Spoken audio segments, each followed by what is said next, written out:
हमेशा से श्रोता रहे हैं, मुझे पता है। ये चंद्रशेखर व्याख्यान की 30वीं कड़ी है। ये कहने की जरूरत नहीं है कि पिछले 1997 के बाद से लगातार हर साल हम अपने दोस्त चंद्रशेखर की याद में उसके जन्मदिन पे, आज 20 सितंबर है, आज चंद्रशेखर का जन्मदिन है। इस जन्मदिन पे हमने इस व्याख्यान की शुरुआत की थी। इसकी शुरुआत हमने चंद्रशेखर स्मृति व्याख्यान से शुरू किया था, लेकिन पटना की जो ये रिपब्लिक है उसने इसको इस तरह से इसका स्वागत किया, इस तरह से इसको स्वीकार किया कि वो आगे चलकर चंद्रशेखर व्याख्यान के नाम से प्रचलित हुआ। और अब ये पुनश्च का चंद्रशेखर व्याख्यान के नाम से आपके सामने हर साल प्रस्तुत होता आ रहा है। आप देख रहे हैं ये इसकी 30वीं कड़ी है।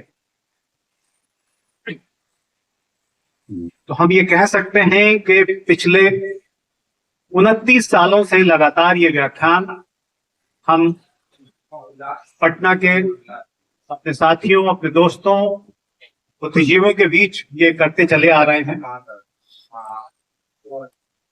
चंद्रशेखर व्याख्यान की आज की इस कड़ी में सबसे पहले आप सब की तरफ से आज के जो हमारे वक्ता हैं आलोक राय जी, हम उनका स्वागत करते हैं।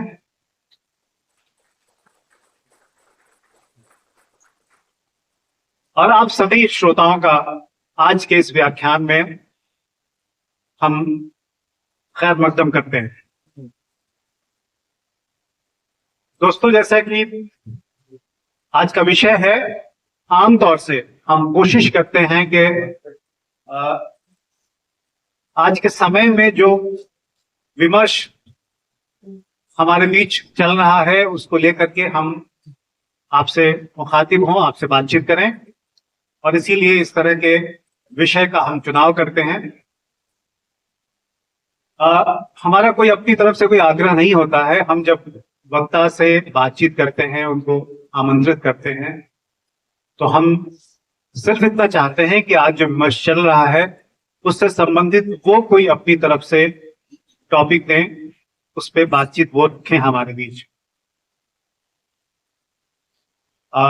आज के इस आयोजन के लिए हर साल हमारे दोस्त अपूर्वानंद, चंद्रशेखर के दोस्त अपूर्वानंद, जो पहले जिन्होंने इसकी शुरुआत की थी, वो दिल्ली से आते हैं इसी आयोजन के लिए हर साल।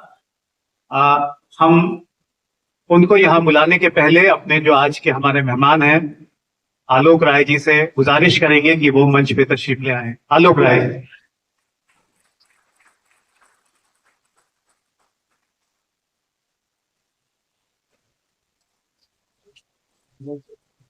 मैं अपूर्वानंद से गुजारिश करूंगा कि वो मंच पे आए, और साथ ही हमारे आज के वक्ता आलोक राय जी का और आज का जो विषय है इसका परिचय हम आपसे वो करवाएं। अपूर्वानंद।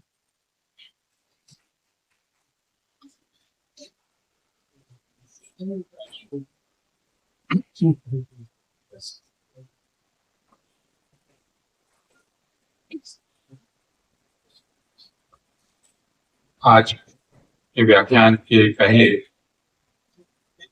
हम सब आज दोपहर में हमें एक बहुत दुखद समाचार मिला।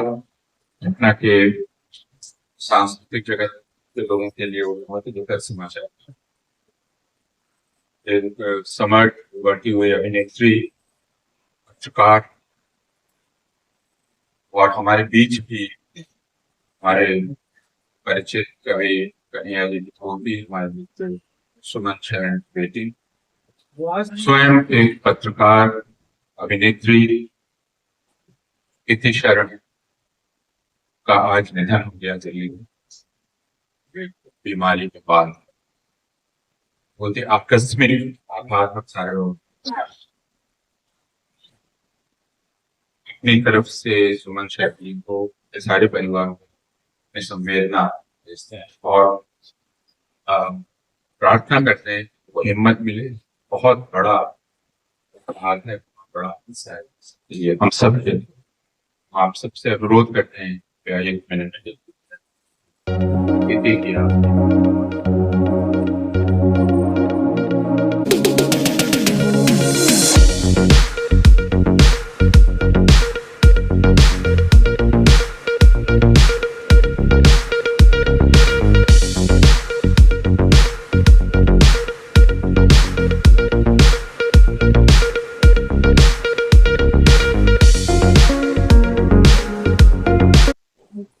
बताया कि 1997 से हर साल 20 सितंबर को हम मिलते हैं। इस सभा में कुछ चेहरे ऐसे हैं जो 1997 से ही इस मौके पर एक दूसरे से मिलते रहे हैं। बहुत सारे चेहरे हैं जो नए हैं, जो बदलते रहे हैं। और मौका है चंद्रशेखर के जन्मदिन का। चंद्रशेखर के बारे में आप में से ज्यादातर लोग जानते हैं। चंद्रशेखर उस वक्त 1997 में 31 मार्च को जब उनकी हत्या हुई सिवान में, उस वक्त एक नौजवान CPI-ML के नेता के रूप में उनकी पहचान बिहार में बन गई। उसके पहले वे जवाहरलाल नेहरू विश्वविद्यालय छात्र संघ के अध्यक्ष के रूप में जाने गए, ऑल इंडिया स्टूडेंट एसोसिएशन के प्रतिनिधि थे। हम सारे लोग जो पटना के हैं और बिहार के हैं, हम चंद्रशेखर को एक संस्कृति कर्मी के रूप में, राजनीतिक कार्यकर्ता के रूप में काफी पहले से, यानी 80 के दशक से जानते रहे हैं और उनके साथ हमने काम किया। सिवान के रहने वाले थे चंद्रशेखर, और उनकी पढ़ाई सैनिक स्कूल तिलैया में हुई थी और उसके बाद वे नेशनल डिफेंस एकेडमी में गए। वहां से अपनी पढ़ाई अधूरी छोड़कर पटना लौटे थे और फिर सिवान DAV कॉलेज में राजनीति शास्त्र में उन्होंने दाखिला लिया था स्नातक स्तर पर। राजनीति शास्त्र में ही उन्होंने बिहार विश्वविद्यालय मुजफ्फरपुर से MA किया और उसके बाद वे दिल्ली चले गए। उसके पहले यानी NDA से लौटने के बाद और सिवान DAV कॉलेज में दाखिला लेने से पहले ही वे Indian People's Theatre Association IPTA में सक्रिय हुए, ऑल इंडिया स्टूडेंट फेडरेशन में सक्रिय हुए और भारतीय कम्युनिस्ट पार्टी में सक्रिय हुए। सिवान में रहते हुए उन्होंने all India student federation, IPTA, प्रगतिशील लेखक संघ और कम्युनिस्ट पार्टी ऑफ इंडिया में काम किया, लगभग पूरा वक्ती कार्यकर्ता के रूप। वे ऑल इंडिया स्टूडेंट फेडरेशन की बिहार राज्य इकाई के उपाध्यक्ष भी थे। यहां से दिल्ली जाने के बाद उन्होंने communist party of India, Marxist Leninist की सदस्यता ली, ऑल इंडिया स्टूडेंट एसोसिएशन में शामिल हुए और जवाहरलाल नेहरू छात्र संघ के अध्यक्ष निर्वाचित हुए। चंद्रशेखर के मित्रों की संख्या पटना में है, काफी दिल्ली में है और पूरे भारत में है। चंद्रशेखर की हत्या 31 मार्च 1997 को हम सारे लोगों के लिए बहुत बड़ा सदमा था, क्योंकि उसकी शख्सियत को देखते हुए इसकी कल्पना करना भी बहुत कठिन था कि चंद्रशेखर के साथ हिंसा को जोड़ा जा सकता है। एक ऐसा व्यक्ति जो निरंतर मुस्कुराता रहता हो और जिसे आप कह सकते हैं कि वह सरापा दोस्ती ही था, उसके अलावा कुछ नहीं। जो उसके राजनीतिक प्रतिद्वंदी भी थे, वे भी चंद्रशेखर को मित्र के रूप में ही देखते।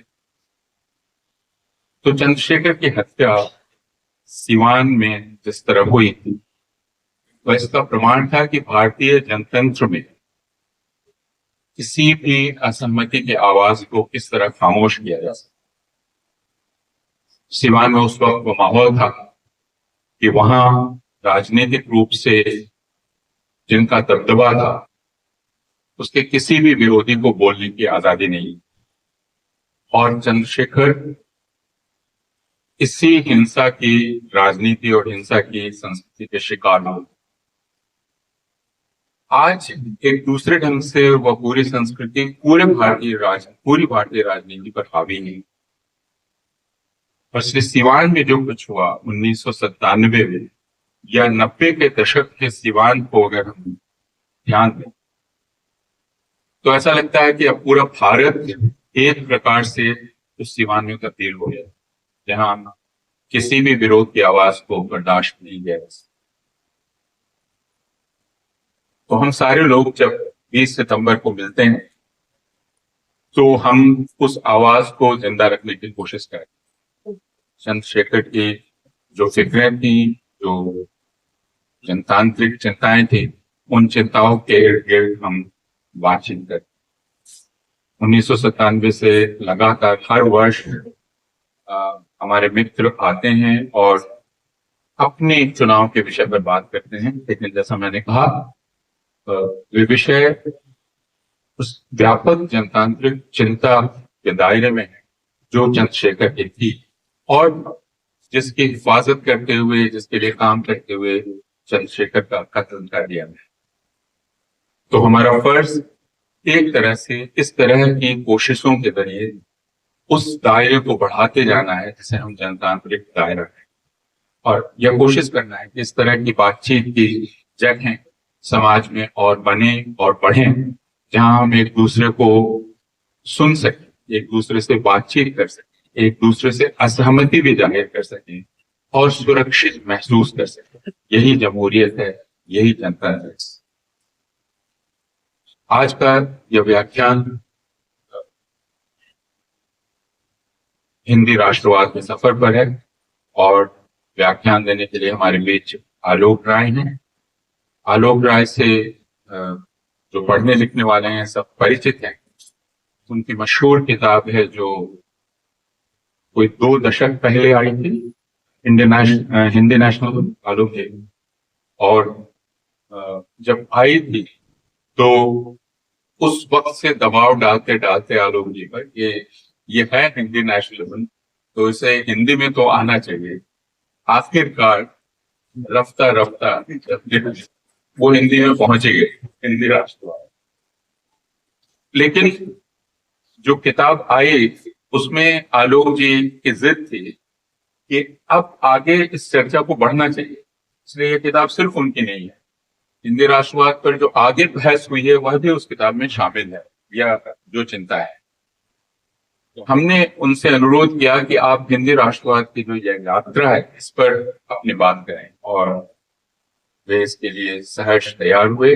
हम उनके बहुत शुक्रगुजार हैं और बिना और वक्त लिए हम उनसे अनुरोध करते हैं कि वे अपनी बात कहें। जो लोग इस व्याख्यान में आते रहे उनको पता है, जो पहली बार आए हैं उन्हें हम बताना चाहते हैं कि पहले ये पूरा व्याख्यान होगा और उसके बाद सवाल जवाब के लिए हमारे पास वक्त होगा।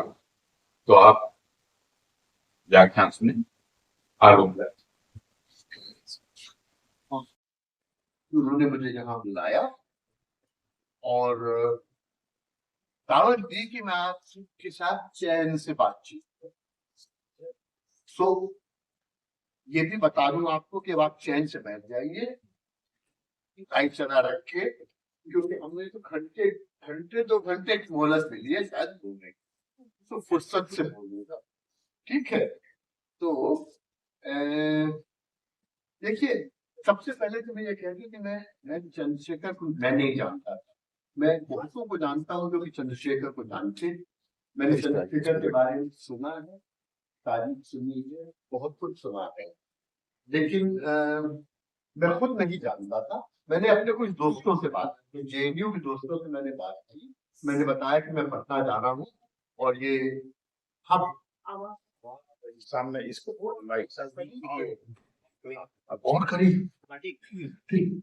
अच्छा, अगर ज्यादा जोर से बोलने लगे तो बता दीजिएगा किसका हुआ, ठीक है। तो मैंने अपने जेएनयू के दोस्तों से कहा कि भाई मैं जा रहा हूँ पटना और ये चंद्रशेखर की आपने श्रृंखला है इसमें बोलने के लिए।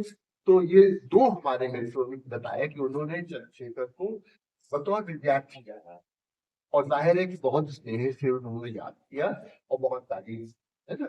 तो हम खैर इस बहाने ही जुड़ सके इस प्रयास से, कि यानी कोई भी अच्छा काम 30 साल तक चलता रहे, ये अपने आप में छोटी बात नहीं है। इसलिए ये अपने आप में प्रयास सराहनीय है और हम अपने आप खुशकिस्मत समझते हैं कि हमें इस बहाने चंद्रशेखर की याद से, परंपरा से जुड़ने का मौका मिल रहा है। अच्छा, अब रही बात, तो ये जब बात हुई हमारी, हाँ, हम बहुत तपाक से राजी हो गए थे जबकि उन्होंने मुझे फोन किया कि कंप्रेशन देने के लिए, तो हमने कहा हाँ हम बिल्कुल आ जाएंगे, और सोचा नहीं सर आ गए। अब विषय क्या, तो हिंदी के मसले पे बात है। हिंदी का मसला क्या, क्योंकि मैं इस वक्त हिंदुस्तान से बाहर था, इसलिए मैं इस बात से अपरिचित था कि उस वक्त ये राष्ट्रभाषा को लेके कि हिंदी राष्ट्रभाषा तमिलनाडु फलाना ठिकाना में होनी चाहिए, उसको लेके यहाँ पे हल्ला मच रहा था, हमें खबर नहीं थी। तो हमने कहा हिंदी का मसला कुछ सोचे, हिंदी का मसला कुछ होगा जरूर, है ना। हालांकि हम सोच नहीं पाते हिंदी का मसला आखिर क्या होगा। हिंदी मेरी नजर में हिंदी एक हसीन जबान है, इसमें मतलब हम खेलते कूदते हैं, तरह तरह की धाराओं से बनी है, ये तरह तरह के क्लासिकल सोर्सेस से बनती बढ़ती रही है। इसमें इतनी सारी चीजें हैं, इतने तरह तरह से इसके साथ खेल खिलवाड़ किया जा सकता है कि इसमें मसला बनने की कौन सी बात है। आखिर ये क्या है, ये इस फिर सोचने लगे जाए हैं, और राष्ट्रवाद को लेकर किताब भी लिखी थी कि हमने सोचा कि शायद कुछ इसी से जुड़ा हुआ मामला होगा। तो बात शुरू कहाँ करें, हम सोच रहे थे कि जैसे हमने अभी कहा कि ये एक हसीन जबान है ना, तो ये इस समस्या यही से शुरू हो जाती है कि एक जबान है भी या नहीं है, एक है, दो है, कई हैं, भाषा समूह है। भाषा समूह कहने में भी दिक्कत होती है कि भाषा समूह का मतलब होता है कई कई कई चीजें हैं जो कि अपने आप में यूनिट्स हैं, और उनको बन के समूह बनता है, इसलिए भाषा समूह भी कहना मुश्किल है।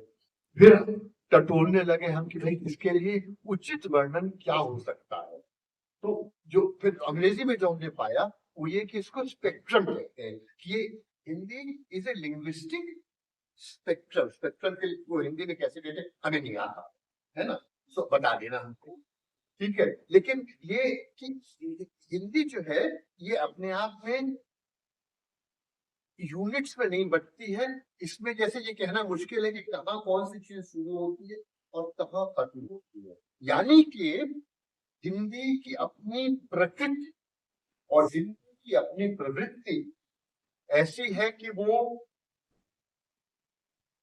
रिजिड, हार्ड, सख्त बाउंड्रीज के ख्याल के खिलाफ था।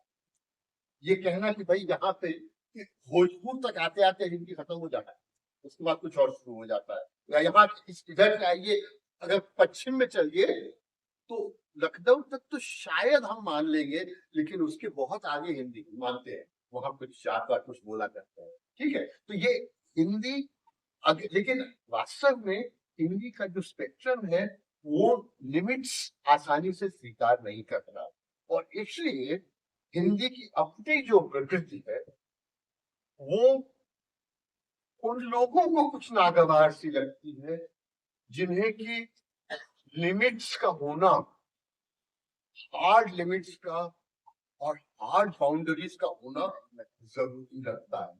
यानी कि ये तय तो हो, वरना पट्टीदारी का झगड़ा ही होता रहेगा, भाई आपकी सीमा यहाँ तक है, इसके आगे हमारा शुरू हो जाता है।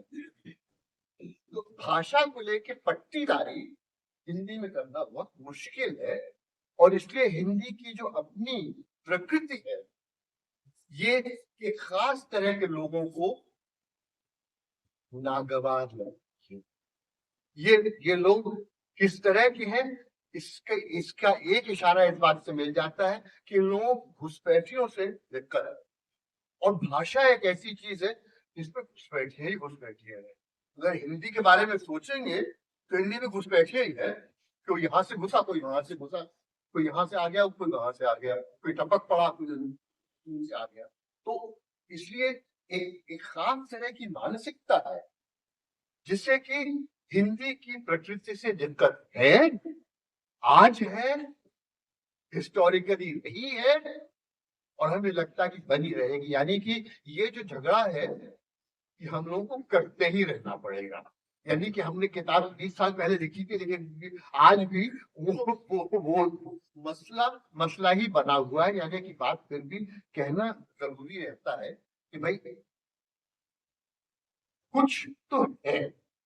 तो इसलिए ये, हालांकि इन्होंने जो जो हमको शीर्षक दिया है, ये बहुत अच्छा राष्ट्रवाद के सफर का शीर्षक दिया है, लेकिन हमारा अपना वर्किंग टाइटल बना दें। हमारा वर्किंग टाइटल था हिंदी के बहाने, और हिंदी के बहाने से कई तरह के इंटरप्रिटेशन निकलते हैं, तो हमारा वर्किंग टाइटल हिंदी के बहाने समझ, ठीक है। तो ये है।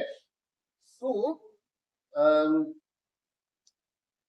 सवाल ये है कि अगर बात सिर्फ, यानी मात्र सिर्फ बहस भाषा की होती तो कोई बात ही नहीं, दिक्कत क्या है? आप भी बोलिए, फिर बोलते हैं, जो मना है वो बोलिए, क्या रखता है? यानी कि तमाम हिंदी के अनेक रूप सब चलता है, और चलता ही है, चलता ही रहा है। हिंदी हमारे अपने भाषाई इतिहास इसी तरह से हिंदी बढ़ी है। यहाँ जहाँ गए लोग, उन्होंने बोला, कुछ अपनाया, कुछ अपना लगाया, है ना, और हिंदी बढ़ती चली गई। वो जो हिंदुस्तान बनता गया और हिंदी बनती गई उसके साथ साथ, ठीक है। लेकिन फिर भी मसला है, और मसला है तो क्या? यानी कि हिंदी का कुछ संबंध जो है वो जाहिर है अन्य चीजों से है, और इसकी पहचान सबसे ज्यादा स्पष्ट रूप से तब मिलती है जब हम संविधान सभा, कॉन्स्टिट्यूएंट असेंबली की डिबेट्स को देखते हैं कि वहां राजेंद्र बाबू बेचारे अध्यक्ष थे। तो राजेंद्र बाबू लगे हुए थे कि भाई मामला सुलझता चले, पहले में संविधान भरते चले, तो एक दिन संविधान तैयार हो जाएगा हमारा। और हर बार जब भाषा का मसला उठे तो बात निकल जाए, वहां जो जूतम पैदार, फौरन जूतम पैदार शुरू हो जाती थी कि भाई ये तो हमारी बात मानो, वरना। तो होता था कि, यानी कॉन्स्टिट्यूएंट असेंबली डिबेट अगर आप देखें तो हर बार ये होता था कि राजेंद्र बाबू यही कहते थे कि भैया अच्छा अभी इसको टाल दो, चलो अभी फिर देखेंगे, अभी और कोई निबटने वाला बात, फिर भाषा को लेकर आएंगे। यानी कि आखिरी, बिल्कुल आखिरी वक्त जाके हिंदी पे बात हुई, और हिंदी पे बात हुई तो जम के झगड़ा हुआ, और वो बात फिर भी अधूरी थी। यानी कि ये हुआ कि भाई चलो 15 साल तक के लिए एक फॉर्मूला निकाला है कि 15 साल तक रहेगा, उसके बाद फिर से मसला खोला जाएगा। जहां 15 साल हुए पूरे, 15 साल पूरे हुए भी नहीं थे और झगड़ा शुरू हो गया। यानी कि फिर अच्छा पी के बोल रहे हैं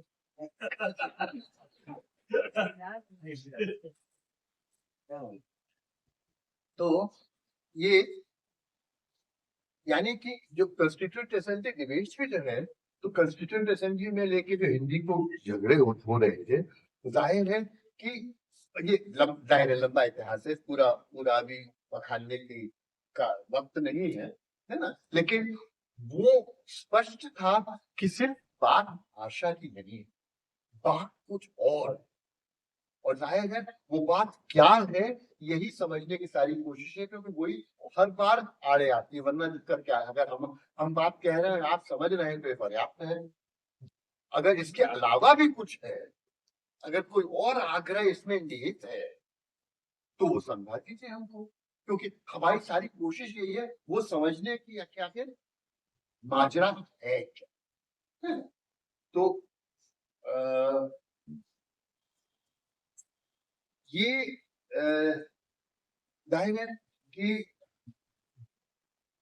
ये समझना कि जो हिंदी में जो बात अटक रही है वो सिर्फ सिर्फ बाहरी नहीं, यानी कि ये कि वो उत्तर भारत में चल रही है, दक्षिण भारत में नहीं चल रही, यहाँ नहीं आई वहां नहीं, कि इन भाषा से में जो समस्या है वो सिर्फ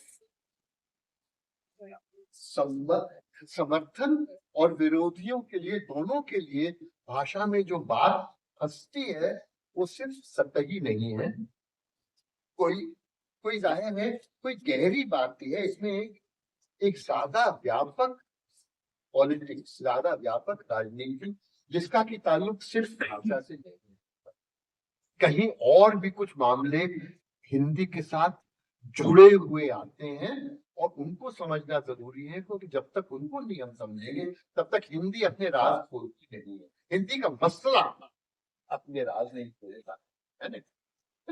तो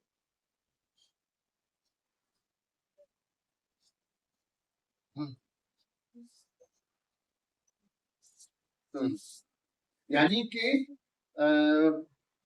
इसमें इसमें क्या क्या, यानी इस हिंदी में क्या क्या उलझा हुआ है ये समझना जरूरी है, और ये समझना जरूरी, कतई जरूरी हम हिंदी प्रदेश वालों के लिए खास तौर पर, क्योंकि हम लोगों का संबंध अपनी भाषा से जाहिर है बहुत भोला सा है, यानी कि हम इसमें कौन सी दिक्कत कैसी हो सकती किसी को के हिंदी मान्य है, सब लोग बोलते हैं, ज्यादातर लोग बोलते हैं हिंदी हिंदुस्तान भर में मान्य होनी चाहिए, अगर नहीं मानते हैं लोग तो भाई अड़ियल है और उनका कुछ इंतजाम करना पड़ेगा वगैरह वगैरह, लेकिन जाहिर बात यहाँ जाके खत्म नहीं होगी, इसलिए ये खास तौर से हम लोगों के लिए ये जरूरी हो जाता है कि हम ये समझें कि हिंदी के मामले में क्या फंसा रहा है, क्या रुकावट कहाँ आती है, दिक्कत कहाँ आती है, ठीक है। तो सारी मतलब हमारी सारी कोशिश जो है वो ये करने में वगैरह वगैरह लिखते पढ़ते रहते हैं, यही रही है कि इसको समझने की कोशिश करें, समझाने, पहले तो समझने की कोशिश करें और फिर समझाने की कोशिश करें कि आखिर क्या है जो कि हिंदी के सवाल से जुड़ा हुआ है, वरना निहायत भोली सी बात है कि भाई ज्यादा बहुत सारे लोग बोलते हैं, बोली गई है, ज्यादातर हिंदुस्तान में समझी जाती है, उसको लेके क्या मुश्किल है, लेकिन हम ये जानते हैं कि कॉन्स्टिट्यूएंट असेंबली से लेके जब भी भाषा का मसला आया है लोग अपनी जान देने के लिए तैयार हैं, जान दी है, और अगर जान देने के लिए तैयार है तो कुछ तो मामला है जो कि अटक रहा है, तो यही समझने की कोशिश मैं जिंदगी करता ही रहा हूँ और मुझे लगता है करता रहूंगा।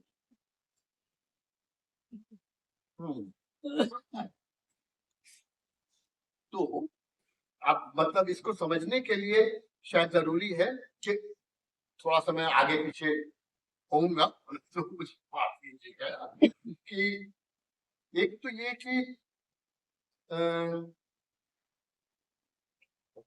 हिंदियां अनेक है, ये कम से कम खासतौर पर बिहार में तो इसको दिक्कत होनी नहीं चाहिए, क्योंकि आपकी हिंदी कुछ है और हमारी कुछ और है ना, इसलिए हिंदियां अनेक हैं, इसमें तो कोई दिक्कत नहीं है, लेकिन फिर मानकता का आग्रह कि मानक हिंदी क्या है, और जाहिर है कि मानक कौन निर्धारित करेगा, और मानक निर्धारण करने की जरूरत क्यों पड़ती, तो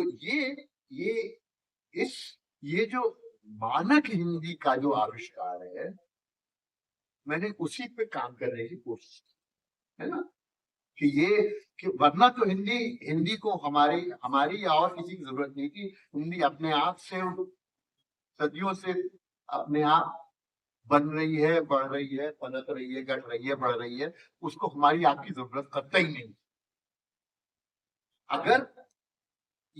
अगर ये मानक हिंदी का आग्रह जो कि कई 19वीं सदी से शुरू होता है, और इसके कारण कुछ टेक्नोलॉजिकल है, सिर्फ अगर प्रिंटिंग होनी है तो स्पेलिंग कैसी होएगी, टेक्स्ट बननी है तो कैसी बनेगी वगैरह वगैरह, इसलिए मानकता का आग्रह कुछ आधुनिकता के साथ आता है ना, लेकिन उसके साथ और उसमें निहित एक तरह की पॉलिटिक्स आ जाती है, क्योंकि वरना हिंदियां तमाम है, इसमें कोई दिक्कत नहीं है, लेकिन जब आप टेक्स्ट बुक बनाने की कोशिश करते हैं और चाहते हैं कि बच्चों को सही हिंदी सिखाई जाए, तो फिर सवाल उठता है कि भाई अगर सही हिंदी सिखानी है तो क्या सिखाओ, इसलिए टेक्स्ट बुक क्या बनेगी। तो है ना, इसलिए इस ये जो है ये मानक हिंदी के आविष्कार है, और इस आविष्कार में जो अंतर्निहित पॉलिटिक्स है उसी को समझने की कोशिश में करता रहा हूं, और मुझे लगता है कि यही जिंदगी करता ही रहूंगा, क्योंकि वो पॉलिटिक्स आसानी से खत्म नहीं होने वाली है ना। तो सवाल ये है कि ये जो मानक हिंदी है इसका इतिहास, ये जो तथाकथित संस्कृत की ज्येष्ठ पुत्री है ना, ये जो कि आप भी क्लास में पढ़ाते होंगे, ये शब्द ही पढ़ाते हो, लेकिन संगीत साथी तो पढ़ाते ही होंगे क्लास में। हिंदी जो है वो संस्कृत की ज्येष्ठ पुत्री है। ये ज्येष्ठ पुत्री, ये संबंध, ये फैमिली ट्री कहाँ से आ रहा है ना, कि ये जो इतिहास है इसको इसको समझना जरूरी है, इसकी ऐतिहासिकता समझनी जरूरी है। यानी सिर्फ ये इतिहास है इसमें ये नहीं, लेकिन ये कि इसमें किस तरह का इतिहास है, किस तरह का आग्रह है हिंदी बनाने में। तो इसलिए हमने अपनी किताब में अंग्रेजी में भी और हिंदी में भी यही किया है कि एक सामान्य हमारी आज की हिंदी जिसमें कि हम ऊपर नीचे दाएं बाएं है ना, उर्दू फारसी संस्कृत पंडित सब मिला मिलूं से बात करते रहते हैं, या एक मानक हिंदी है, और वो मानक हिंदी है वो जो कि टेक्स्ट बुक में पाई जाती है ना। और एक मानकता का जो आग्रह है ये इस तो ये हिंदी, और जिसको कि हम अपनी किताब में हिंदी कोटेशन मार्क्स करते हैं, एक हिंदी है और एक हिंदी है। ये जो हिंदी है इसमें कौन सी राजनीति निहित है, इसमें कौन सा आग्रह निहित है, इसमें कौन सी पॉलिटिक्स है, ये कतई समझना जरूरी है। और अगर इसको नहीं समझते हैं तो ये पूरे वक्त हम सामान्य हमारी आपकी रोजमर्रा की हिंदी और हिंदी के बीच में झूलते रहते हैं, कभी कुछ, और क्योंकि दोनों कुछ एक से लगते हैं, कान को सुनने में एक से लगते हैं, तो ये स्पष्ट नहीं हो पाता कि हम क्या बात कर रहे हैं, या ये कि दिक्कत है तो कहाँ आ रही है दिक्कत। ठीक है, तो ये हम अगर आप अब इजाजत दें, हालांकि मैंने किताब लिखी लेकिन शायद अगर कुछ लोगों ने किताब पढ़ी है तो मैं आपसे माफी मांगता हूँ, क्योंकि मैं कुछ बातें जो कि लिख चुका हूँ वो शायद फिर से बता दूंगा, लेकिन अगर नहीं पढ़ी है तो एक आपको कार्टून वर्जन अपने आर्ग्यूमेंट का दे देता हूँ, है ना। उसके बाद फिर हमें लगता है कि सवाल जवाब का भी कुछ टाइम रहेगा, तो जाहिर है और बातें स्पष्ट होकर जो जो जो कार्टून वर्जन है, यानी देखिए, एक तो ये कि ये हम बात सिर्फ हिंदी की नहीं करते हैं, न हिंदी सबसे इसके मूल में जो बात है तो हिंदी आंदोलन जो है उसको समझने की जरूरत है, और वो भी सबसे पहले हिंदी नहीं, लिपि आंदोलन, नागरी आंदोलन। ठीक है, तो यानी नागरी आंदोलन जो कि फिर हिंदी आंदोलन बन जाता है, और फिर वो आंदोलन की आंदोलनी जो जो जो चरित्र है वो जैसे छुप जाता है, वो ज्येष्ठ पुत्री हो जाती है। ये जो पॉलिटिक्स है इसको उजागर करना जरूरी है, क्योंकि इसको अगर हम उजागर नहीं करते हैं तो ये बात सारी की सारी बिल्कुल कटमट रहता है। यानी कि ये जरूरी है कि ये जो इसकी जो जो हिस्टोरिसिटी है, इसमें जो खेल चल रहा है उसको समझा जाए। तो मोटे तौर पर कहानी 19वीं सदी के मध्य से शुरू होती है, 1857 पोस्ट 1857, यानी सर चार्ल्स वुड का एजुकेशन डिस्पैच है 1854, ठीक है, जिसमें कि आधुनिक एजुकेशन का क्या प्रारूप होगा वो सब लेट डाउन है। उसमें ये था कि उत्तर भारत में NWP, बिहार थोड़ा सा अलग आता है, बिहार बंगाल में आ जाता है, जैसे बिहार की कहानी थोड़ी फर्क है, ठीक है। तो ये कि NWP में दो एजुकेशन स्ट्रीम थे मोटी तौर पर, वर्नाक्यूलर स्ट्रीम, अंग्रेजी वाला छोड़िए वो तो अलग, दो वर्नाक्यूलर स्ट्रीम्स, एक था जो कि उर्दू, फारसी, उर्दू खत वगैरह वगैरह, ये वाला स्ट्रीम था, और दूसरा स्ट्रीम वो था जिसमें कि कुछ हिंदी, कुछ संस्कृत वगैरह वगैरह। शहरी लोग अमूमन उर्दू फारसी वाले थे, उर्दू फारसी वाले शिक्षा धारा के थे, और गांव में रूरल कंस्टिट्यूएंसीज वो थी हिंदी धारा वाली, ठीक है। तो ये अपने आप में एक्सप्लोसिव सिचुएशन थी, अपने आप में बिल्कुल प्रॉब्लम इसमें यही थी कि कुछ ना कुछ तो होगा ही। तो खैर हुआ, क्योंकि जो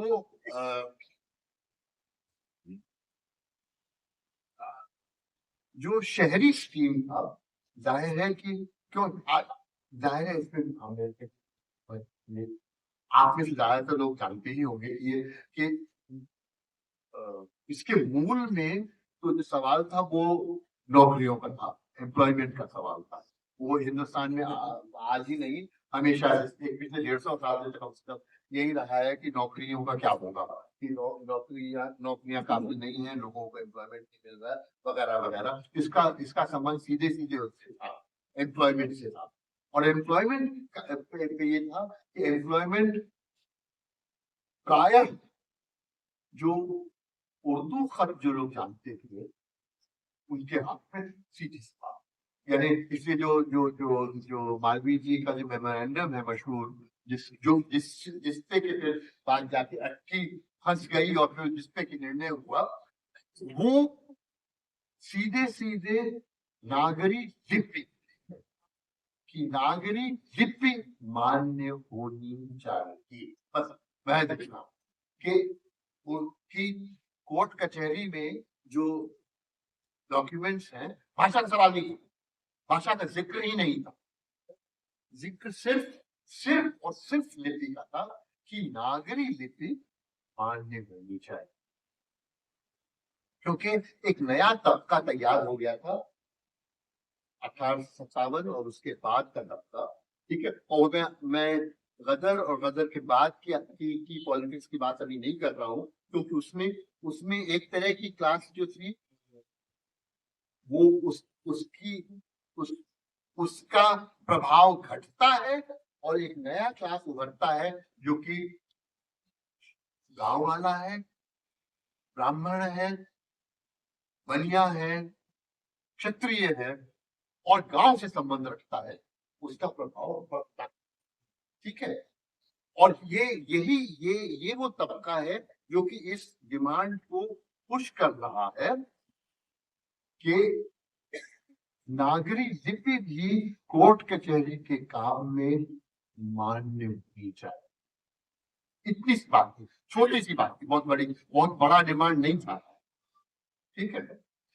जाहिर है जब इस छोटा सा ये छोटा सा डिमांड था, ये जाहिर है जो तब का जो सत्ताधारी वर्ग था उसे ये डिमांड सत्ता नागवार कि जो चीज जिस चीज पे उनका एक अधिकार था, यानी कि कोर्ट कचहरी का काम, वो कोर्ट कचहरी का काम किसी और के साथ बांटने के लिए तैयार वो नहीं थे और इसलिए उसका रेजिस्टेंस होता है। तो वो बार यानी कि 1857 के बाद से 2, 3, 4 बार मेमोरेंडम पेश किया जाता है, सरकार मान लो नागरिक लिपि मान लो, सरकार का अभी नहीं, बार बार ये होता है, और ये आखिरी बार तो होता है हंटर कमीशन में होता है।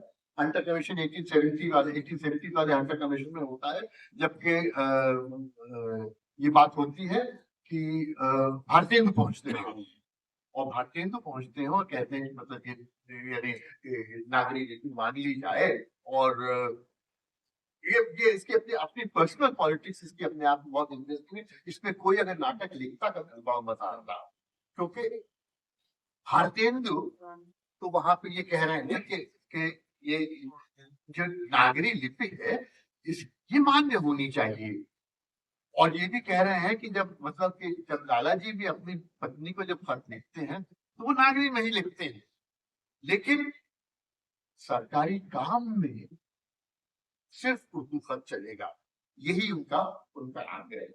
तो भारतेंदु ये कह रहे हैं, और हंटर कमीशन में सर सैयद जो है वो कमीशन की तरफ बैठे, और sir Syed W Hunter commission वाले को समझा देते हैं कि ये देखिए ये मामला जरा बहुत सेंसिटिव है, और गदर अभी होके चुकी है, 1857 वाली गदर अभी होके चुकी है, इस चक्कर में न पड़िए आप, क्योंकि अगर आदमी देखिए कुछ कारतूस हारतूस को लेके आपने कुछ छेड़छाड़ किया तो देखिए ये तो गदर मत गया, अब इसमें आप हाथ मत लगाइए, ये मामला जो है बेहद पॉलिटिकल है। तो हंटर कमीशन जो है वो फौरन बैक हो जाते हैं, नहीं इसमें इसमें ये मामला अभी नहीं, फिर देखा जाएगा, ठीक है। तो वो क्या कोई सबका कोई छोटा सा चुटकुला नहीं है, थोड़ी सी दो लाइन कोई छापता है, हंटर ने जो हंटर मारा दिल टूट गया हमारा, है ना, तो हंटर ने जो हंटर मारा तो दिल टूट गया हमारा, तो ये हुआ था। ये लेकिन बार बार 1857 के बाद से ये बार बार ये डिमांड आती है नॉर्थ वेस्ट फ्रंटियर प्रोविंस की सरकार के पास, लेफ्टिनेंट गवर्नर के पास, कि भाई नागरिक मान नागरी में भी पिटिशन लोग दे सके, ठीक है।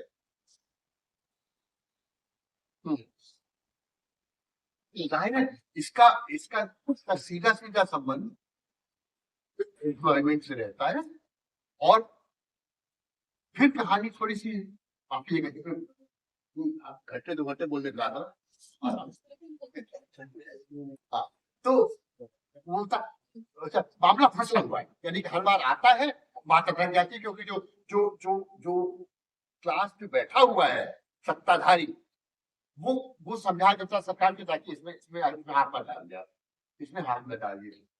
इस बीच ये होता है कि यूपी में नए लेफ्टिनेंट गवर्नर आ जाते, यानी लेफ्टिनेंट गवर्नर मैकडॉनल्ड, और वो कहां से आ रहे हैं, बिहार से आ रहे हैं, ठीक है।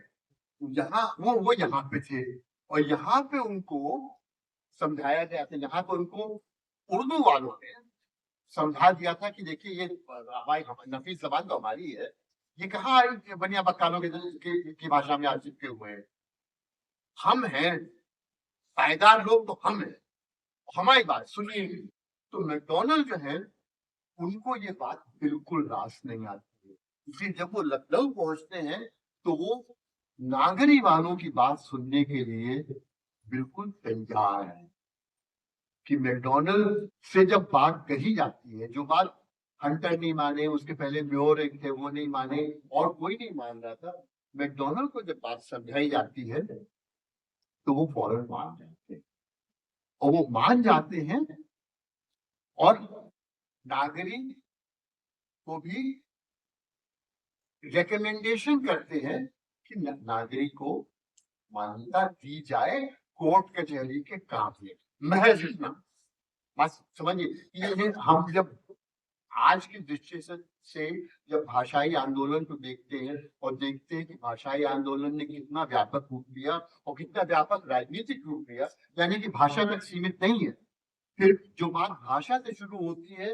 वो फैलती जाती है, कम्युनिटी तक जाती है, और उससे ज्यादा व्यापक राजनीति है, और लेकिन बात शुरू से किससे होती है कि जब जब कचहरी में अर्जी दी जाए तो वो नागरिक में मान, तो मैकडॉनल्ड जो है वो रिकमेंडेशन देते हैं, मैकडॉनल्ड कमीशन का जो रिकमेंडेशन जाता है गवर्नर जनरल के पास, लेफ्टिनेंट गवर्नर से जाता है रिकमेंडेशन गवर्नर जनरल के पास, और वो ये जाता है कि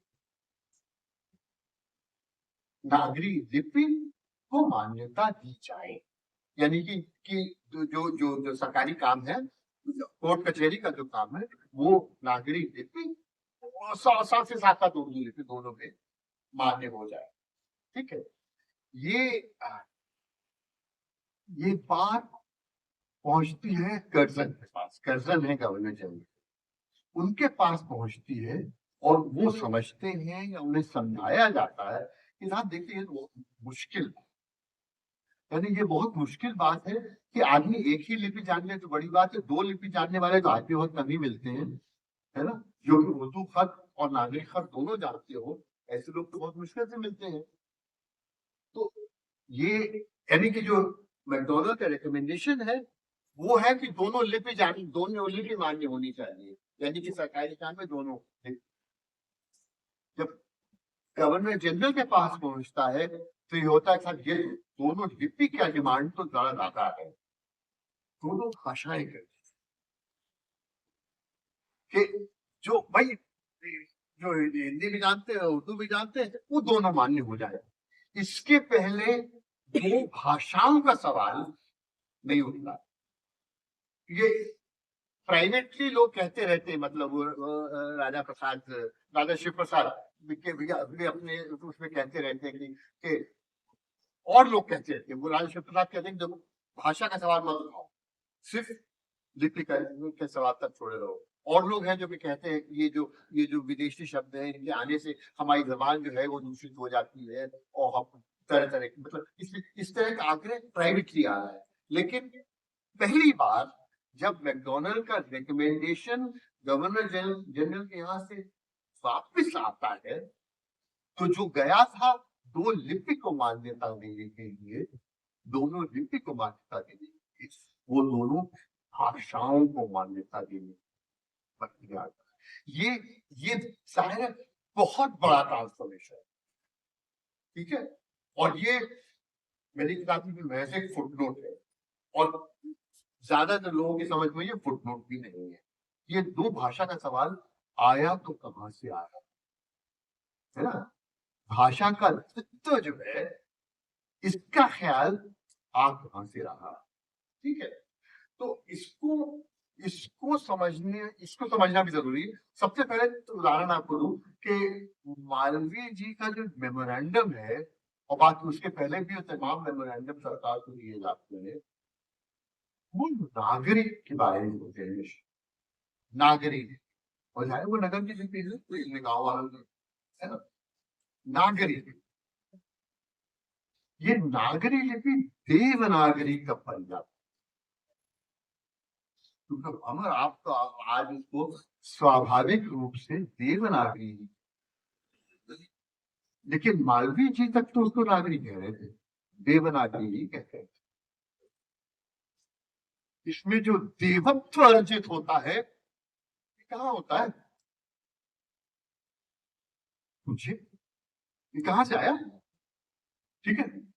क्योंकि ये हम लोग मान के चलते हैं कि भाई एक हिंदुओं की भाषा है वो हिंदी होती है, एक मुसलमानों की भाषा उर्दू होती है ना, यानी कि कम्युनिटी और भाषा दोनों अपने पूर्ण विकसित रूप में मौजूद, दोनों संप्रदाय और दोनों भाषा, ठीक है। ऐसा है नहीं, सीधी बात, ऐसा है नहीं। यानी कि अगर आप यानी वो आंदोलन देखिए, यानी हिंदी आंदोलन या हिंदी आंदोलन की अगर जो सब भी होता है वो देखिए,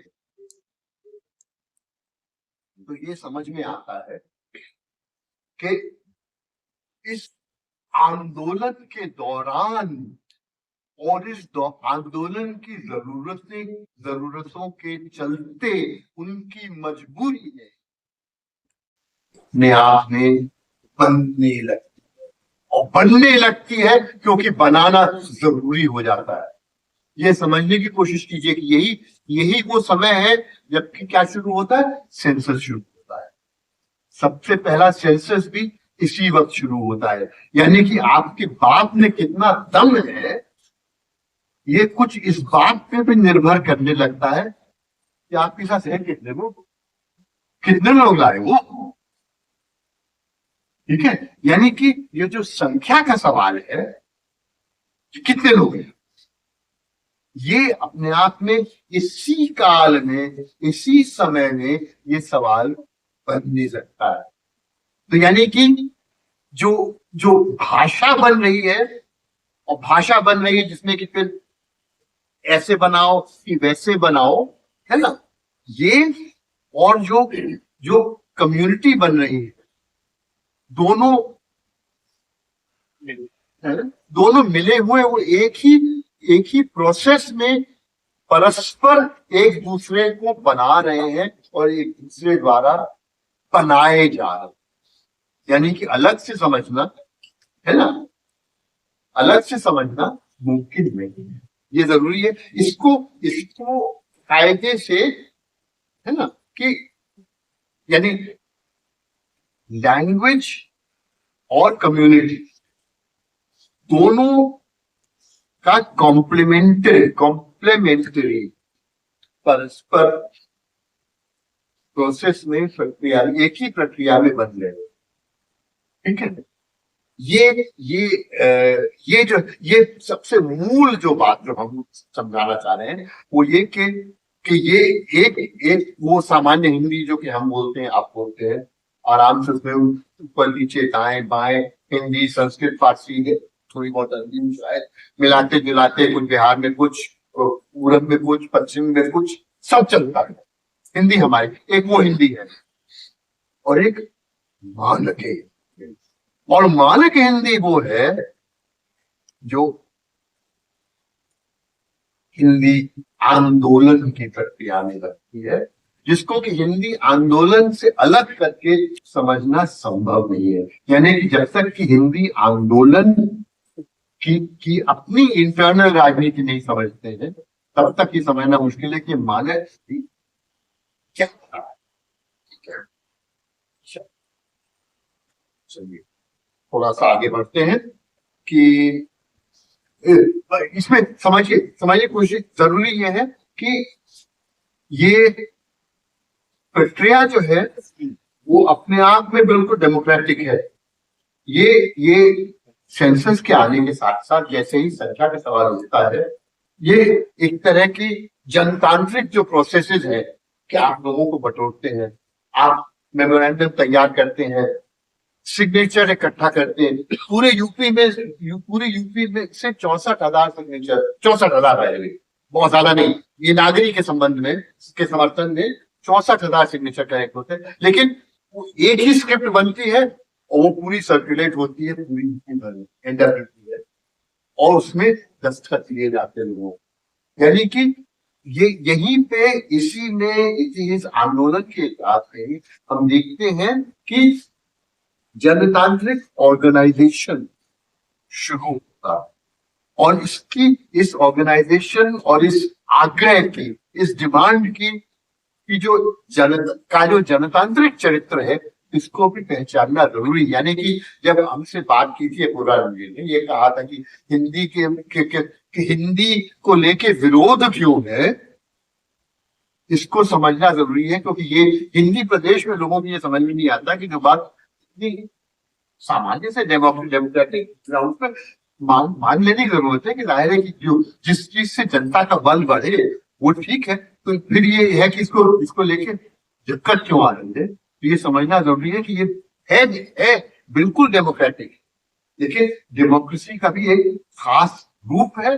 और जाहिर है कि जहां पे यूपी भर में एनडब्ल्यूपी में सिग्नेचर इकट्ठा हो रहे हैं, नागरिक के संबंध में शुरू में तो क्या होता है, जो दूसरा जो पक्ष जो कि उर्दू फारसी खत का जो पक्ष है, वो पहले तो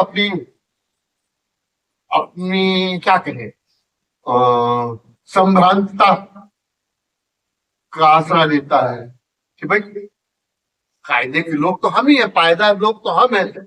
ये कौन होते हैं? ये जो कहते भी हैं, ये बनिया बक्काल की भाषा है। ये बनिया बक्काल है, इनकी बात क्या सुन रहे हैं? बात तो हमारी सुनिए।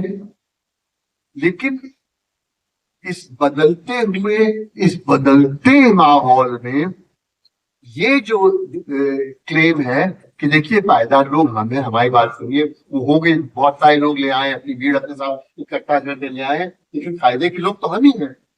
फिर ये होता है कि नागरिक के विरोध वाला जो पक्ष है, उसके लिए भी ये जरूरी हो जाता है कि वो अपने साथ जनता इकट्ठा करे। लोग तो लाओ भाई, 2-4 जमींदार, लेकिन पॉलिटिक्स नहीं की जा सकती ना। पॉलिटिक्स अगर करना है तो लोग चाहिए। तो अगर इंडिपेंडेंटली, मतलब ये एक तरफ ये नागरी हिंदी हिंदू वाला जो पक्ष है वो समझ रहे हो, खासतौर फिर ये समझने की जरूरत है कि जो उर्दू खत वाला जो पक्ष है, वो भी अपनी राजनीति को ही बढ़ाने के लिए वो भी अपनी कंसिस्टेंसी बढ़ाता है। वो फिर नए लोग ढूंढता है, हमारे साथ समर्थन में आएंगे। तो कहां से आएंगे लोग? ये समझ लीजिए कि यूपी में लिटरेसी आज भी बहुत अच्छी नहीं है, और तब 2% ही लिटरेसी। यानी कि जब लिपि को लेके आंदोलन होता है तो 2% लोगों का आंदोलन है। आंदोलन 2% के लिए नहीं होता। लेकिन जब भीड़ इकट्ठा करनी है तो फिर दूसरे तरह के आर्ग्यूमेंट्स देना जरूरी हो जाता है, दूसरे तरह का तर्क खेल में आने लगता है ना। कि अगर ये है तो ये पता चला कि नागरी जो है वो देवनागरी हो जाती है, वो देवों की भाषा, उसमें हमारे धर्म के साथ जुड़ी हुई है, वगैरह वगैरह। वो पूरा अपना उसका लॉजिक है। उर्दू, मतलब मोहम्मद मीर को तो उर्दू बोला करते थे, नहीं बोलते, अलग बात। लेकिन ये कि ये उर्दू का इस्लाम से संबंध, जो कि सरासर गलत है, ये भी इसी समय कि भाई ये हमारी संप्रदाय की पहचान है ना। और वो ये जो लॉजिक है, ये कहाँ जाके गिरता है, ये हम और आप अच्छी तरह से जानते हैं। जाहिर है कि यही वो के दौरान, यानी कि अगर आपको समझना है क्या हो रहा है, तो इस आंदोलन में समझना होगा। यानी कि हम अलग से खड़े हो गए कि भाई हिंदी के बारे में हमारी ये राय है, तो आपकी राय से तो आप इतिहास को जानेंगे कि ये जो हिंदी है, ये जो मानक हिंदी है, इसमें कौन सी राजनीति छिपी हुई है। क्योंकि इसमें एक तरह की राजनीति, एक तरह की सामाजिक समझ, एक तरह का राष्ट्रबोध, सब इसमें काम कर रहा है। और इसमें काम ही नहीं कर रहा है, इसके द्वारा रूप ले रहा, इसमें इस प्रक्रिया में एक तरह का राष्ट्रबोध रूप ले रहा।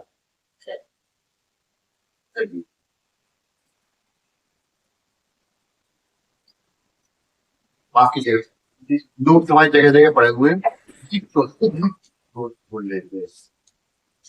हाँ,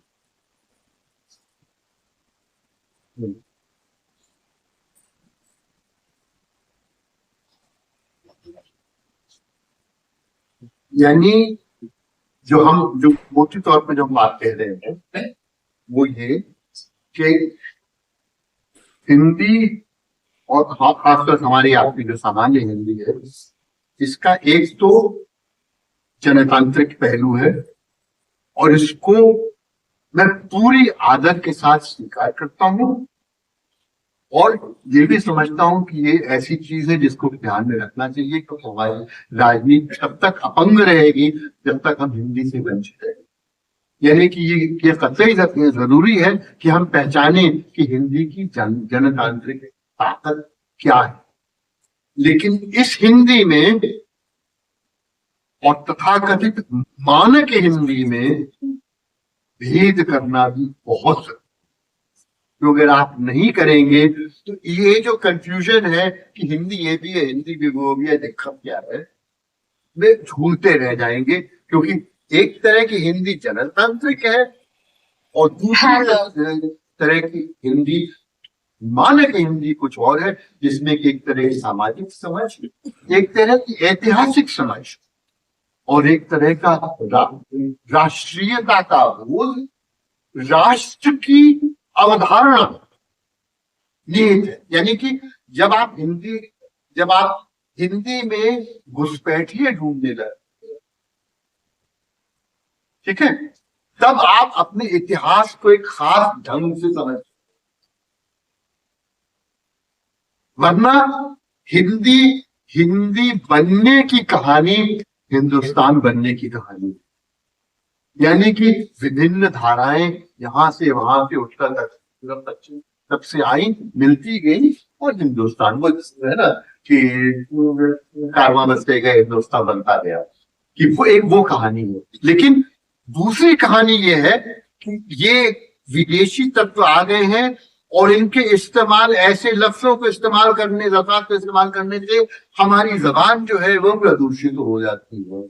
इसलिए हमारी जबान अकड़ती है, इसमें नुक्ता क्यों लगता है, इसमें नुक्ता नहीं लगना चाहिए, ये नहीं होना चाहिए, वो नहीं होना चाहिए, वगैरह वगैरह। यानी कि एक खास तरह की मानसिकता जो है वो इस मानक हिंदी के जरिए अपना काम करने लगे और इसको पहचानना जरूरी है, खास तौर से हमारे आपके लिए जो कि हम हिंदी भाषी हैं। हम हिंदी भाषी हैं, गर्व से कहते हैं हम हिंदी भाषा, लेकिन इस मानक हिंदी की राजनीति से हमें सख्त दिक्कत है ना। अच्छा, तो हाँ, आप दीजिएगा। हिंदी की इस विशेष परिभाषा में मैंने लिखा तो बोल देता हूँ, है ना, बोलते बोलते थक गया हूँ, कि हिंदी की इस विशेष परिभाषा में हिंदू राष्ट्र की सारी संघी चेतना, इनकी समझ, इतिहास की समझ इस मानक हिंदी में आपको मिल जाती है ना। इनकी सामाजिक समझ और इनका गुप्त सवर्ण आग्रह, यानी कि ये जो मानक हिंदी है इसमें देखिए मुसलमानी शब्द तो वैसे भी वर्जित है, लेकिन देशज शब्द भी ठीक नहीं, यानी कि इसमें एक खास तरह की तत्समता है ना, ये कि, और तत्समता का आग्रह क्या है? तत्समता का आग्रह यह है कि इतिहास में जो बदलाव आए हैं उनको, उनसे फिर छुट्टी पानी है, क्योंकि जो सारा दोष है इतिहास का। अगर हम इस सब से मुक्ति पालें तो फिर हम एक तत्सम स्थिति में पहुंच जाएंगे जहां पे हम फिर पूरी तरह से शुद्ध हो जाएंगे। यानी कि इसमें इस सारे डिस्कोर्स में बार बार जो शब्द आता है वो शुद्धता है, कि हमको शुद्ध भाषा चाहिए, है ना। ये तो ये जो शुद्ध भाषा का आग्रह है, ये इसमें क्या सामाजिक समझ है, क्या ऐतिहासिक समझ है, और उस सामाजिक और ऐतिहासिक समझ से किस तरह का राष्ट्रबोध निकलता है। यानी कि जहां हम इस मानक हिंदी को जाहिर है कि है ना, मानक हिंदी को जहां लादने की कोशिश करते हैं वहां पे हम इसी पॉलिटिक्स को बढ़ा रहे हैं, यानी है ना। तो वो जो आपको क्या बताएं, कैसे समझाएं हम ये, बड़ी क्या समझाएं था, मुश्किल भी नहीं है। देखिए अगर दत्तूराम गोडसे हिंदी भाषी तो नहीं थे ना, मराठी, लेकिन उन्होंने जब अपने कारण समझाए अपनी आखिरी वक्तव्य में अपने कारण समझाए गांधी की हत्या करने के लिए, तो उसमें एक प्रमुख कारण गांधी का हिंदुस्तानी प्रेम, गांधी को गांधी को इस शुद्ध हिंदी से ऐतराज था। अभी माफ कीजिएगा, मैं फिर उसको जरा टटोलूं, ढूंढूं, यहाँ पे है कहीं मेरे पास मौजूद, है ना?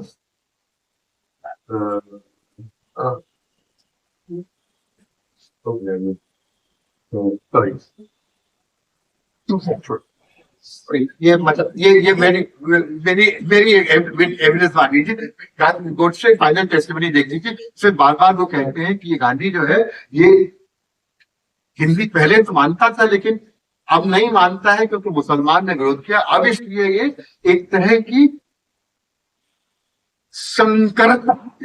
संकर भाषा, थोड़ी सी एक मंत्रोच्चारण की ध्वनि आनी चाहिए, कोई चुटियाधारी स्वाहा कह रहा है। हमारी भाषा में ये जब तक ये सारे संस्कार नहीं है तब तक हमारी भाषा पूर्णतया। अभी हाल में ही हमने देखा था ये, अब मैं थोड़ा सा भटक रहा हूं तो मैं स्मृति से ही बता देता हूं कि अभी हाल में यानी पिछले हफ्ते आयशा किदवई यहाँ जेएनयू में लिंग्विस्ट है, उन्होंने एक पत्राचार खोज निकाला, लंदन में ढूंढ रही थी, ग्रियर्सन और हरिऔध जी के बीच का, ठीक है, ये 1915 का है, देखा तुमने? तो उसमें हरिऔध जी ग्रियर्सन वो है जिन्होंने कि लिंग्विस्टिक सर्वे ऑफ इंडिया कराया था, यानी कि प्रकांड पंडित, ठीक है। तो वो हरिऔध जी उसको भेजते हैं, अपना ग्रियर्सन को इंग्लैंड में भेजते हैं कि हमारा क्रिया प्रवास निकला है, आप उसको देख लीजिए, कि हम चाहते हैं आप उस पर अपनी में राय दें। तो ग्रियर्सन साहब हैं, वो बहुत ही कायदे के स्कॉलर हैं, तो कायदे से पढ़ते हैं और कायदे से राय दे देते हैं, और राय वो ये देते हैं कि देखिए ये मुझे संस्कृत से कोई एतराज नहीं है, मैं अपनी तरफ से प्राइवेटली मैं भी कहता हूँ कि मेरी भी अपनी भाषा भी काफी संस्कृत रंजित है, कभी कभी संस्कृत प्राकृत भी हो जाती है ना, इसलिए मुझे संस्कृत से कोई एतराज नहीं है।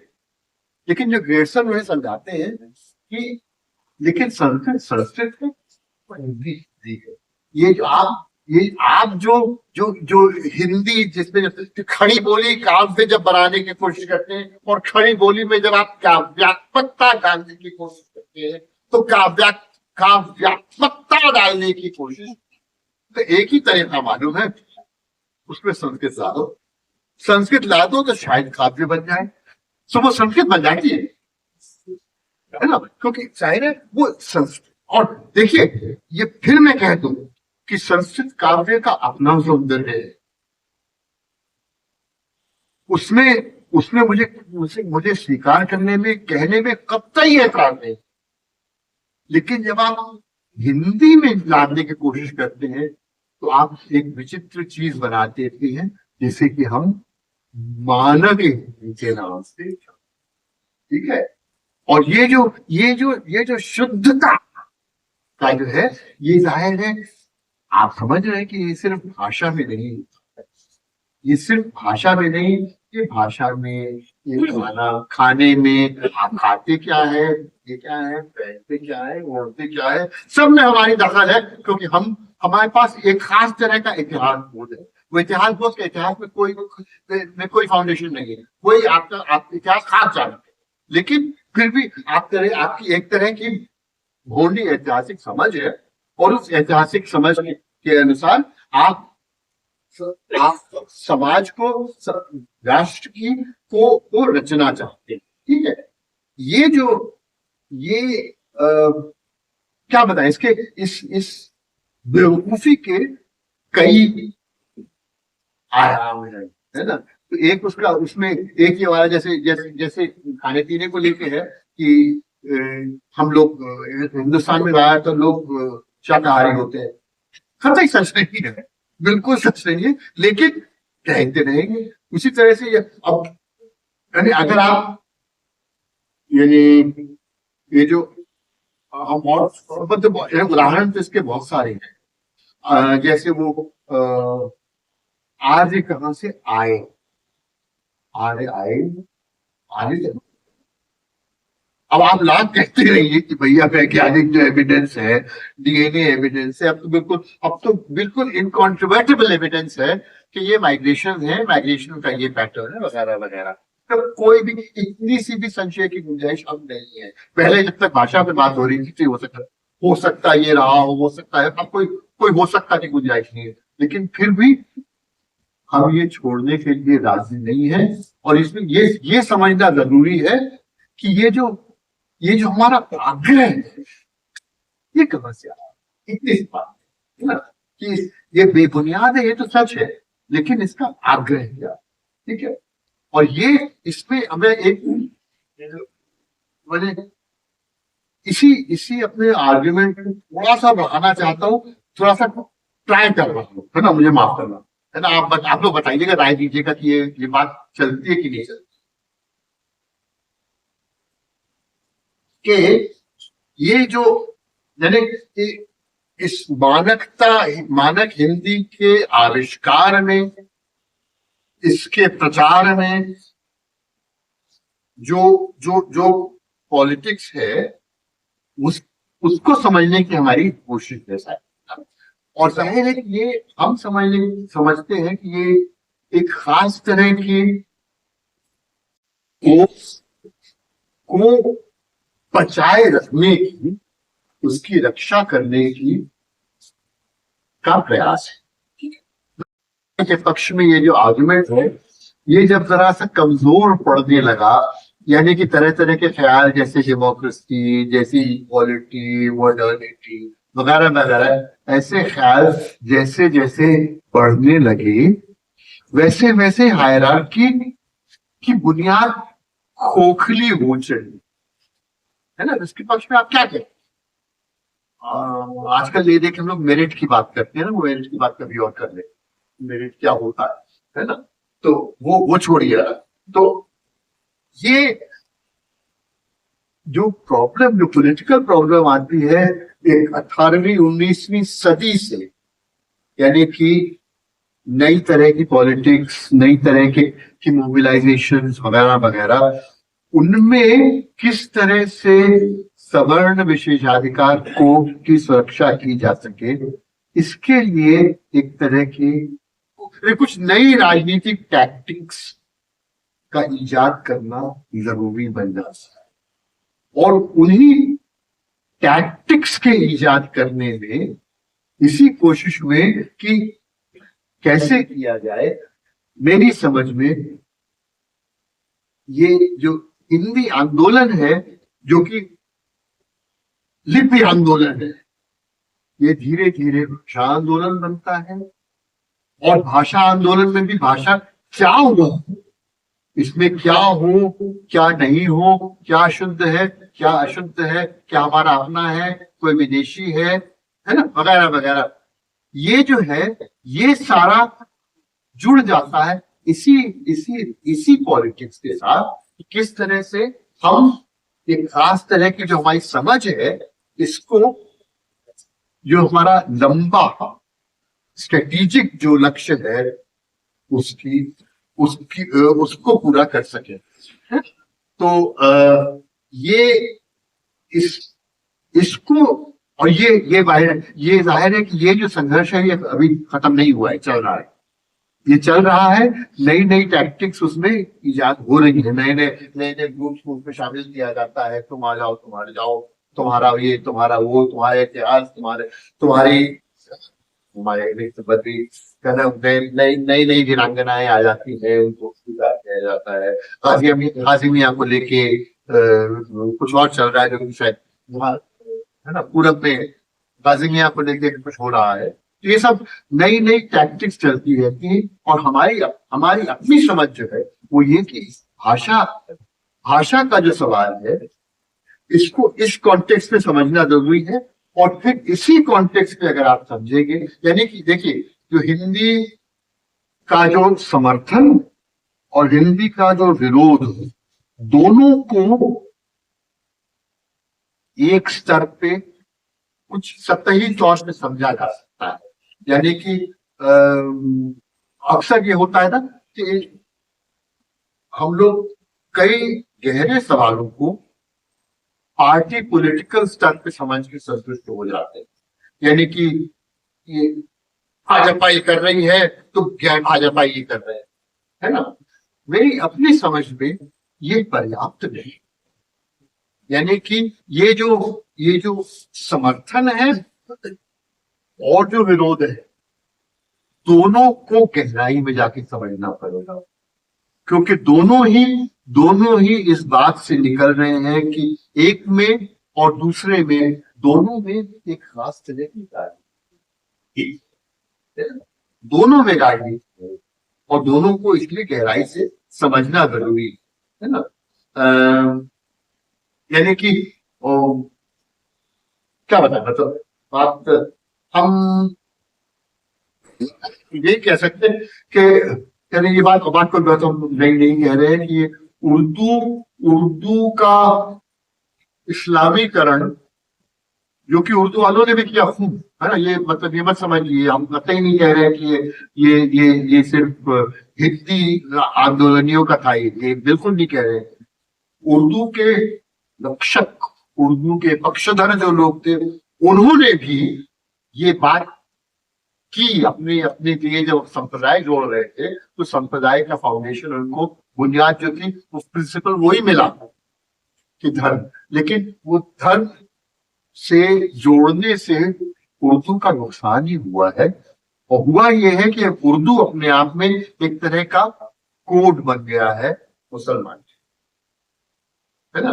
वो कोड बन गया मुसलमान के लिए, और खास तौर की समझ के लिए विदेशीपन, आक्रामक, है ना, इत्यादि का एक खास तरह की थिंकिंग जो है वो इसके साथ जुड़ जाती है। तो यानी कि अगर हम कहें तो हिंदी को राष्ट्रभाषा कहना तो गलत होगा, और हमें लगता है कि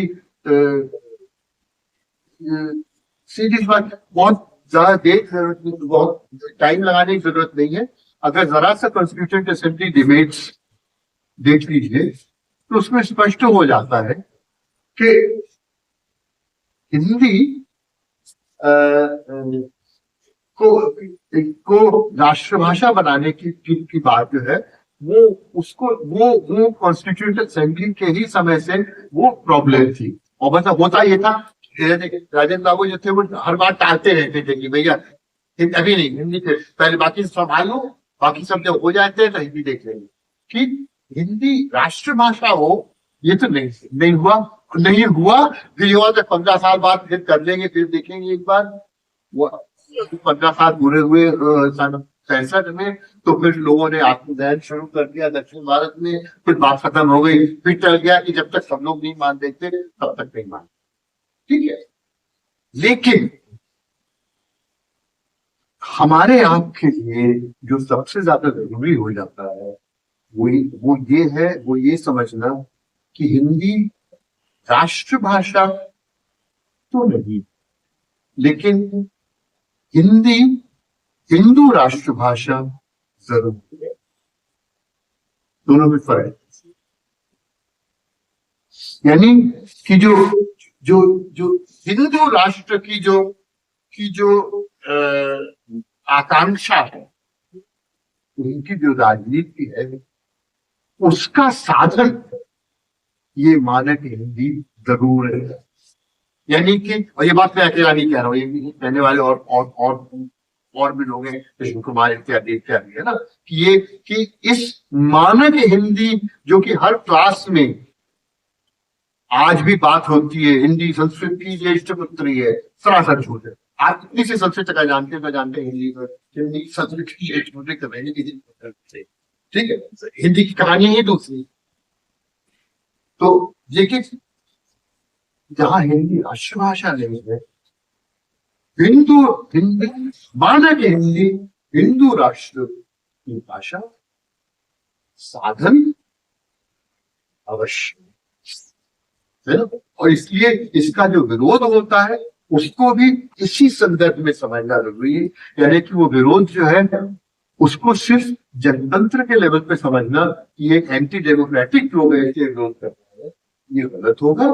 ये भी समझ रहे हैं कि इसमें कौन सी पॉलिटिक्स आ रही है, इसमें कौन सी पॉलिटिक्स, क्योंकि इसकी जो पॉलिटिक्स है वो एक खास तरह की सामाजिक समझ, ऐतिहासिक समझ और राष्ट्रीय अवधारणा से जुड़ी हुई है। तो पता करें नहीं अभी खत्म नहीं, एक पड़ाव है। विराम दें। अब हम सोचते कि अब काफी कह दिया, विराम। अब काफी कह दिया इसलिए तो आलोक बहुत बहुत शुक्रिया आलोक जी। जब आलोक जी बोल रहे थे उसी वक्त मुझे वायर हिंदी के संपादक ने एक खबर दी और वह आलोक जी को चूंकि नहीं मिली, लेकिन उनके व्याख्यान का वो हिस्सा है या हो सकता है, तो वो मैं आपको सुना।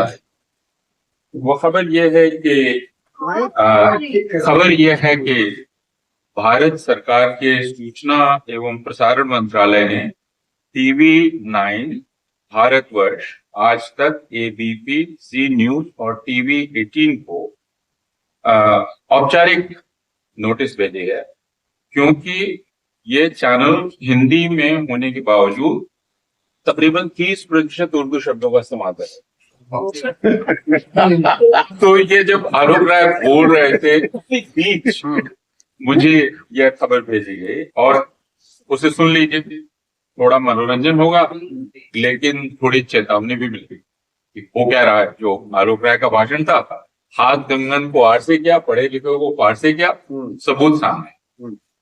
तो ठाणे महाराष्ट्र और फिर हैं तो श्रीवास्तव साहब, लेकिन ठाणे के रहने वाले हैं। तो उन्होंने 9 सितंबर 1985 को एक पोर्टल पे शिकायत दर्ज की कि ये सारे जो टीवी चैनल हैं 30% उर्दू शब्दों का इस्तेमाल कर रहे हैं।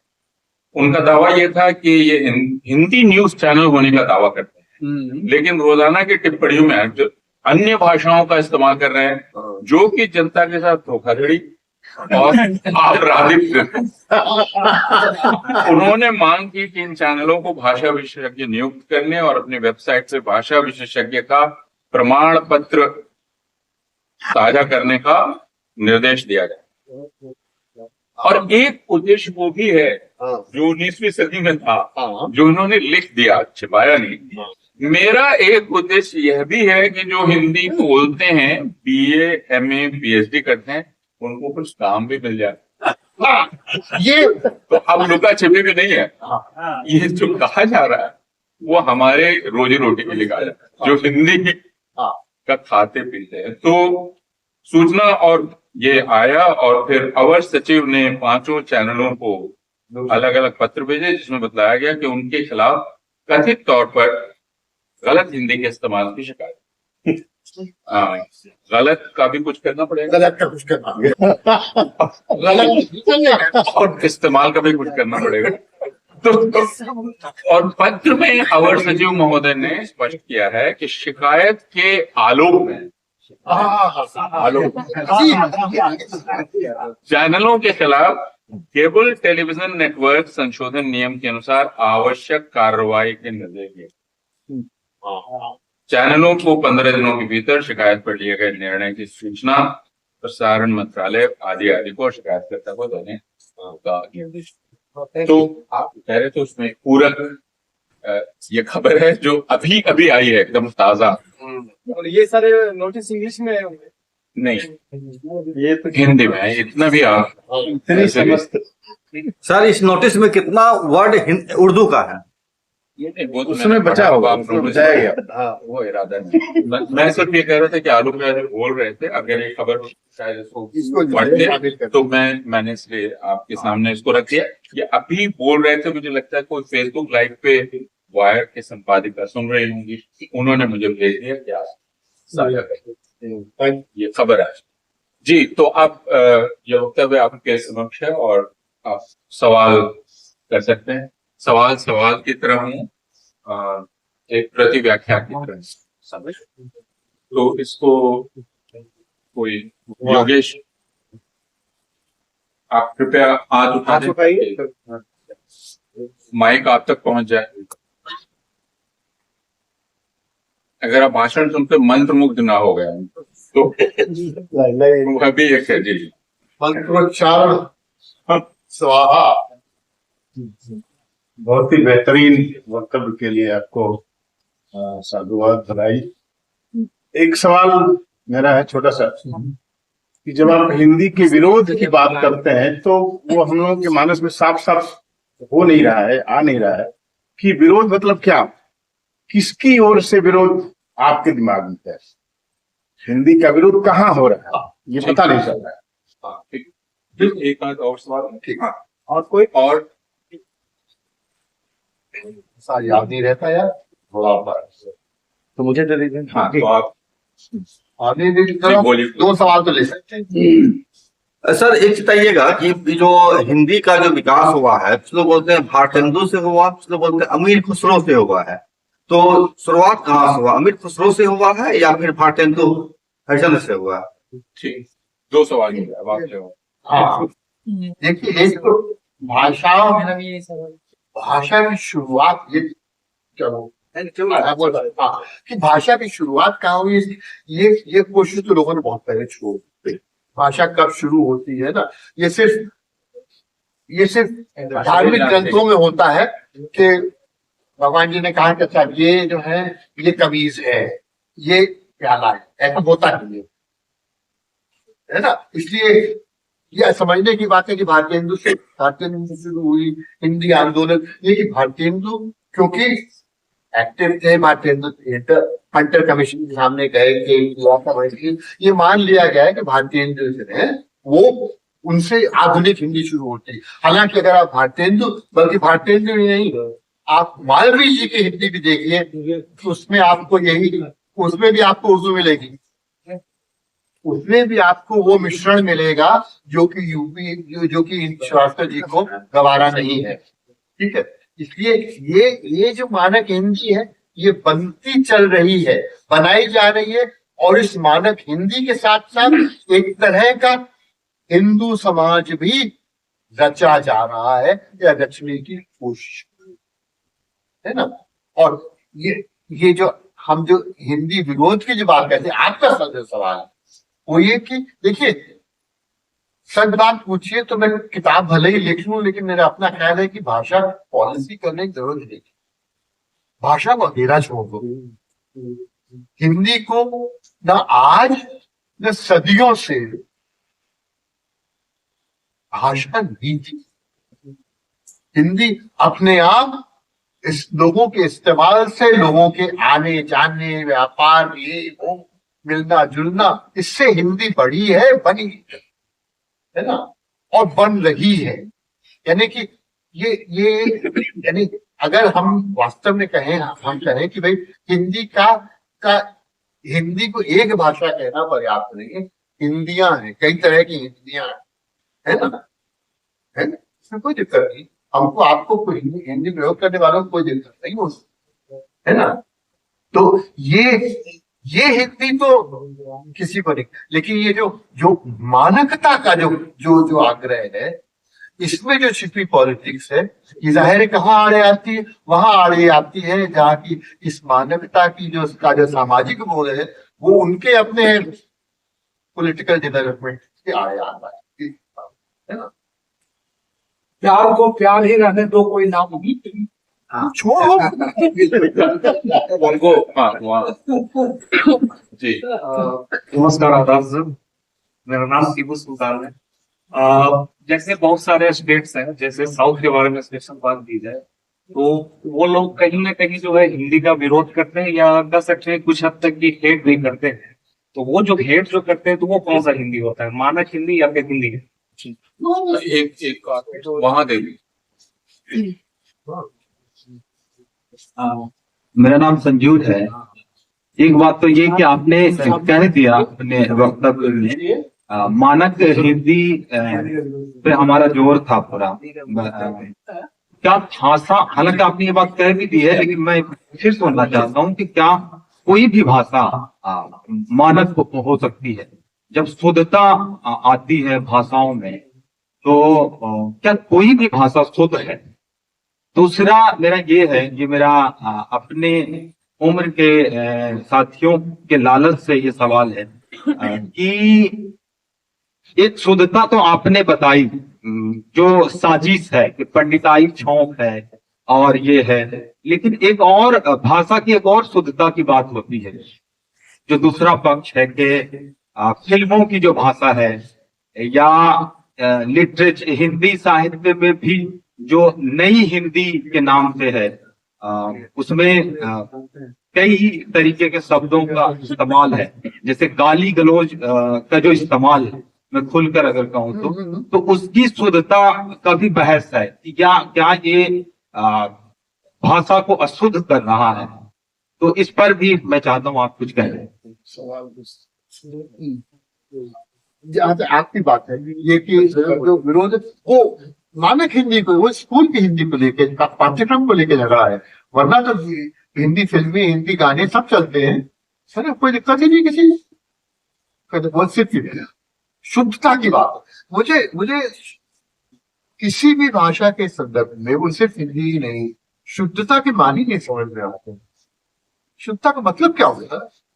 क्योंकि भाषा तो हमेशा लोगों के प्रयास से, कलाधर्मियों के प्रयास से, कवियों के प्रयास से, लेखकों के प्रयास से भाषा जो है वो अपना दायरा बढ़ाने की कोशिश करती रहती है। इसीलिए भाषा जीवित है, इसी तरह से भाषा जीवित रहती है कि जो भाषा शुद्ध हो गई वो खत्म हो गई। यानी वो ये सिर्फ बात हिंदी की नहीं है, ये फ्रांस में एक एकेडमी, उनकी एकेडमी फ्रांसेज है, फ्रेंच एकेडमी है, वहां पे उन लोगों को बहुत चिंता हुई कि जो अंग्रेजी का जो प्रकोप है ये बढ़ता जा रहा है, कि भाई फ्रांस में ये वीकेंड को आप क्या कहेंगे? वीकेंड तो वीकेंड ही है, जीन्स को क्या कहेंगे? जीन्स ही तो कहेंगे, नहीं कहेंगे, तो जीन्स जीन्स है, तो वो ले वीकेंड हो गया और ले जीन्स हो गया। तो एकेडमी फ्रांसेज ने बड़ी कोशिश की कि यार इन शब्दों को निकालो और इनकी जगह हम नए शब्द इजाद कर रहे हैं, करके देख लीजिए। इजादित हिंदी हम आप जानते ही है ना, हाँ शासी अभियंता, है ना। तो इसलिए ये व्यर्थ की कोशिश, लेकिन इस कोशिश का मजाक बढ़ाना काफी नहीं है। जो मैं देना जो आर्ग्यूमेंट है वो कि इस कोशिश को समझने की जरूरत है, ये किस सामाजिक दृष्टि से ये कोशिश आ रही है कि हम ये चीज जो है इसको समझते हैं कि ये विदेशी है, अशुद्ध है, इसको निकालना चाहिए, और इसको निकालने से और अगर थोड़ा सा हवन कर ले तो शुद्ध ही जाए शायद। ठीक है, ये जो कोशिश है हमें सारी दिक्कत है ना, इसलिए भाषा बढ़ती रहती है, अच्छी बुरी सब चलती है।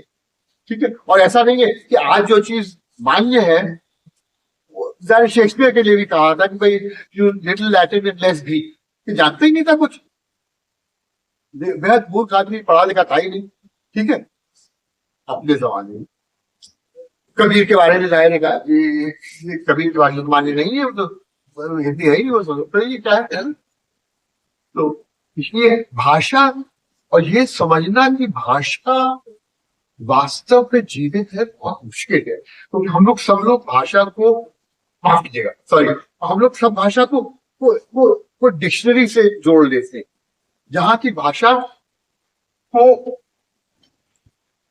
स्टॉप लगाने का प्रयास होता है, लेकिन भाषा जब डिक्शनरी से आगे बढ़ती जाती है। और अच्छी डिक्शनरी के लिए, ये अंग्रेजी की मैं जानता हूँ, अंग्रेजी की जो अच्छी डिक्शनरी है वो डिक्शनरी ऑन हिस्टोरिकल प्रिंसिपल्स है, और डिक्शनरी ऑन हिस्टोरिकल प्रिंसिपल्स जो है वो कुछ सालों में फिर नया सब्जेक्ट से जोड़ा जाता है कि ये नए अर्थ अब जुड़ गए हैं भाषा, है ना। क्यों जुड़े हैं? क्योंकि कुछ लोगों ने अशुद्ध प्रयोग, और इस अशुद्धता से ही भाषा बढ़ती है।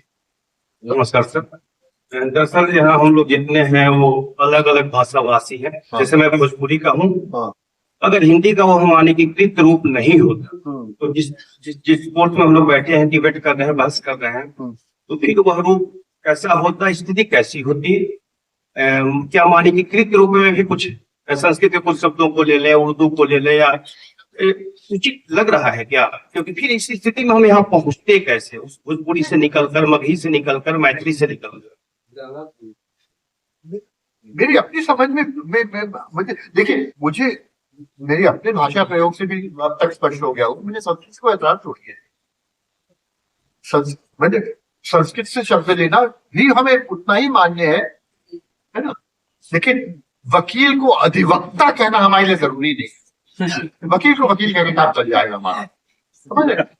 ये जो अधिवक्ता शब्द बना है, ये सिर्फ एडवोकेट की नकल है। वक्ता, अधिवक्ता, एडवोकेट और कुछ नहीं है। अधिवक्ता करता क्या है? हाँ, अधिवक्ता वकालत अधिवक्त करता है, क्या करता है? हाँ। नहीं, तो ये जो थिंकिंग है ना, ये क्या बताएं, मतलब हमारे बार बार जो हाथ ही हमारी बात कह रहे हैं, ये जो है जेस्चर, काम जरा सा थोड़ी सी सामग्री और डाल दो, है ना, स्वाहा, ये भाषा के क्षेत्र में कम से कम इसे काटना नहीं चाहिए, और है ना, 5 की जगह भाषा बेस भी शुद्ध है, लेकिन उसे कोई सर एक सवाल मेरा रहेगा। एक उधर पूछ रहा पहले जो मैंने आपकी बात बहुत गौर की सुनी, उसमें एक लिपि की बात की, रस्म खत की बात की, उसमें हम ये सवाल मेरा कोई नया नहीं, लेकिन आपसे जवाब जानना चाहता हूँ। उर्दू के बारे में भी लोग कहते हैं कि इसकी लिपि भी नागरी हो जानी चाहिए, तो आप इसको कितना जायज मानते हैं और इसका कितना सही फायदा या नुकसान होगा?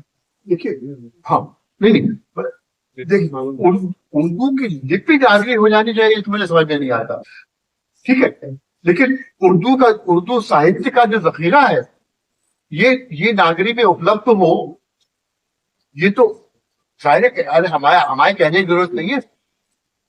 हिंदी में सबसे ज्यादा बिकने वाली चीजें वो चीज है जो कि उर्दू से नागरी में आई है, सीधी सी बात है ना। इसलिए माफ कीजिएगा, जो उर्दू वाले आज इसका विरोध कर रहे हैं कि अगर नागरी में आई तो हमारा क्या होगा, वो फिर नौकरी का सवाल उठा रहा है, क्योंकि उर्दू लिपि से ही नौकरी जुड़ी है। जबान अगर इस लिपि में उस लिपि में जैसे चाहूं, और देखिए मैं थोड़ी बहुत मैं थोड़ा बहुत उर्दू खत सीखे हुआ हूँ, लेकिन मैं ये जानता हूँ उर्दू खत फिर भी मुश्किल के मेहनत पड़ती है, नागरी फिर भी आसान होता है, लेकिन मैं फिर भी उसको नागरी बनाना चाहता हूँ। देवनागरी से मुझे फिर ये देव मुझे नहीं चाहिए, देव भाषा सीधी सी बात है। वो नागरी को एक खास तरह की पेडिग्री देने की कोशिश है कि नागरी वरना नगर से ताल्लुक है, उसको देवनगर से जोड़ दिया है। हमारे आपकी भाषा में मतलब लिपि से है ही नहीं। जी आखिरी 2 सवाल जी सर, ये नहीं किया पीछे, और अगर कोई है तो एकदम जिनको जरूरी लग रहा है सवाल करना, जिसके बिना नींद नहीं आएगी जी। मैं चैनल में हूँ, न्यूज रूम में एक प्रोग्राम का नाम था कि बिहार में शिक्षा के क्षेत्र में नया, ये कदर जब वर्ड इस्तेमाल किया गया तो उसमें नुक्ता नहीं, मैंने कहा कि नुक्ता इसमें लगा दीजिए, उन्होंने कहा कि हिंदी में नहीं चलती, हिंदी खराब हो जाएगी। अगर नुक्ता लगा दिया गया तो हिंदी खराब होगी कि खराब होगी, खराब हो जाएगी, खराब ही बोलते हैं, खराब नहीं खराब ही हिंदी खराब हो जाएगी और ज्यादा। इसी तरीके से सहूलियत हिंदी में लोग इस्तेमाल करते हैं, लेकिन उर्दू का जो वर्ड है वो सहूलत है, सहूलियत में कुल रहे। जब ये कहा गया तो उन्होंने कहा नहीं, हिंदी में जो हम करते हैं वही सही है, उर्दू से आया उससे हमें मतलब नहीं, तो हिंदी इससे खराब हो जाती। तो इसमें क्या ही है, आप दोनों से सवाल है, अगर नुक्ता वगैरह लगाया जाए और इसमें बेहतरी लाया जाए तो ये ज्यादा अच्छा है, या नुक्ता के बिना ही हिंदू जैसी है वैसी चली जाए। हाँ, जब हम भाषा की बात करते हैं तो कहीं ना कहीं हम जो बोली है, बहुत सी बोलियों को मारने की भी बात करें तो मेरा सवाल नहीं है, बस ये एक संशय है कि भाषा के नाम पे जो हमारा बोली के साथ जो संबंध है, उसको हम किस तरह से देख सकते हैं, उसमें जो अपनापन है उसको हम कैसे खो देते हैं, इस पर अगर आप कहना चाहें। अच्छा, देखिए, और बोलियां, ये सीधी सी बात है, बोलियां वही होते हैं, यानी ये इसका उदाहरण जाहिर है यहाँ पे भी बहुत सारे होंगे। उदाहरण 19वीं सदी में जब विलायत में नई नई एजुकेशन आई थी, तो एक हार्डी का एक उपन्यास है, उसमें टेस्ट अपनी माँ से माँ उससे बच के कहती है तुम्हारी बात हमें समझ में नहीं आती है, तो वो स्कूल जाने लगी है, और स्कूल जाके वो दूसरी भाषा सीखती है ना। लेकिन बोलियां अपने आप में जाहिर खत्म होंगी, ये हमको नामुमकिन समझता है ना। लेकिन जाहिर है कि कोशिश वही है, और हमारा, क्योंकि हमने ये कहा था कि हम भाषा नीति के पक्ष में कतई नहीं, किसी भी तरह की भाषा नीति, न मानकता न गैर मानकता। बात आपकी उर्दू वाली बात है, देखिए ये जो शुद्धता का आग्रह है, ये सिर्फ हिंदी में नहीं है, उर्दू में भी है ना। इसलिए इसमें जहां तक मेरी बात है, इसमें मुझे कोई, मैं यथासंभव नुक्ता लगा के ही बोलता हूँ, ठीक है, ये मेरा अपना बैकग्राउंड ये है। लेकिन हमारी माँ अंत तक जीरा कहती थी और कागज कहती थी, वो मध्य प्रदेश की थी, ठीक है।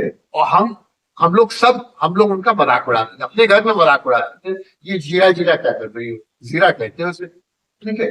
तो ये, लेकिन ये तो थोड़ा सा खींचतान चलता रहता है, और उसमें कोई बुराई भी नहीं। मतरूकात का आंदोलन वहां भी चला, बिल्कुल चला था, है ना। और ये सिर्फ यानी ये पेंशन का लेखा है ना, उर्दू में कॉलोनियल, कि ये उर्दू वाले निर्दोष हैं या निर्दोष थे, ये कहना भी गलत था। हमारी अगर व्यापक ऐतिहासिक समझ बनाना है तो समझना पड़ेगा कि दोनों तरफ से पॉलिटिक्स ही हो रही है, कोई विक्टिम कार्ड न थे, कोई नहीं, आग बराबर लगी हुई। सब मिले इतिहास में, लेकिन अभी जो हो रहा है वो एक अलग अच्छा जी। हाँ, इनका एक सवाल रह गया, सॉरी, शिकायत लेकर न जाए तो।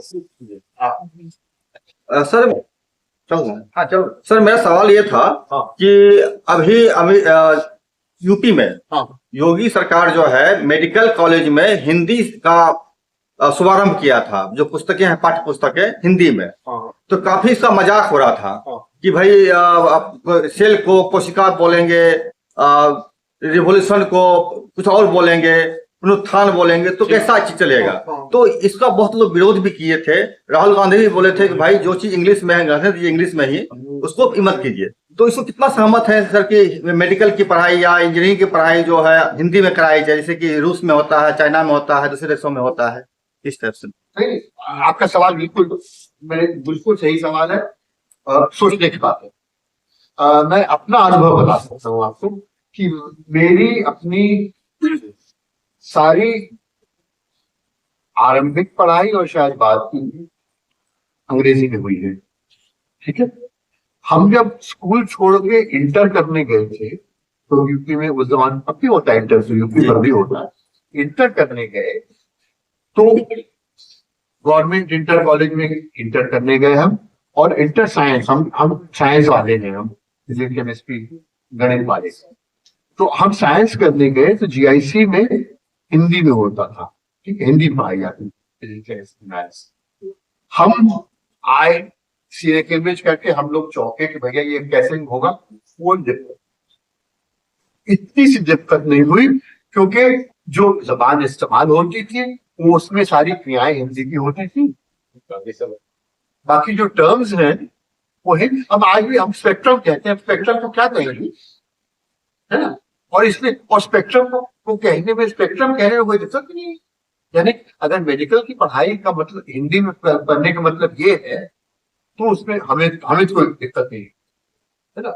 सवाल ये कि आप जो जो शिक्षा ले रहे हैं उसको डाइल्यूट मत कीजिए, कि वो पूरी तरह से शिक्षा हो, है नहीं, और वो पूरी तरह से संप्रेषित हो सके, है ना? यही जरूर। लेकिन सर जैसे कि मान लो कोशिका है, सेल बोलते हैं, आपकी बात को वो इनमें से जोड़ दूं, ये उत्तर प्रदेश में शुरू नहीं हुआ, इसके पहले मध्य प्रदेश में इसकी शुरुआत हो गई, और अब कुछ ये दिखलाई पड़ा कि हुआ क्या हो, तो पता चला किसी ने उसमें दाखिला नहीं किया और वो पूरी तरह से असफल हुआ।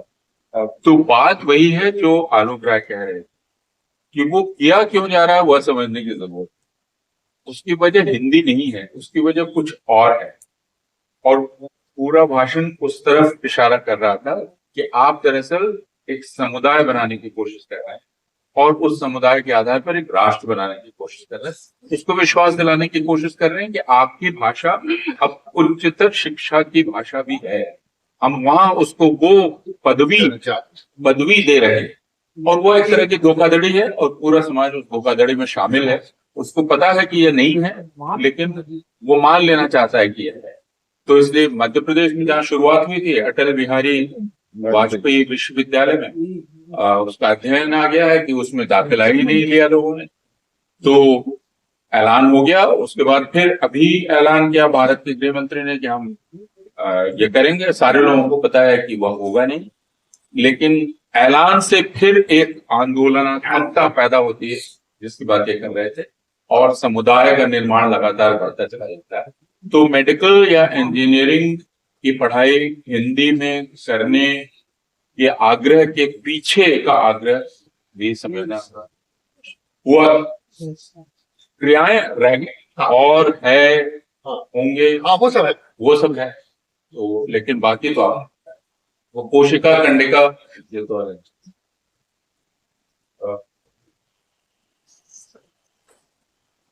बहुत बहुत शुक्रिया आलोक राय जी, आप सारे लोगों का बहुत बहुत शुक्रिया कि आप यहाँ आए। आज अंदेशा लगातार बना हुआ था कि पता नहीं फिर कब बारिश हो जाए, और पटना की जो हालत है उसमें लोग घबरा के बाहर जाना स्थगित कर रहे, लेकिन आपने काफी नहीं दिल्ली में भी घबराहट नहीं, दिल्ली में तो 15 मिनट में पूरी दिल्ली तहस नहस हो जाए, तो मैं सिर्फ पटना को नहीं, लेकिन बहरहाल दिल्ली से पटना खारिज नहीं होता।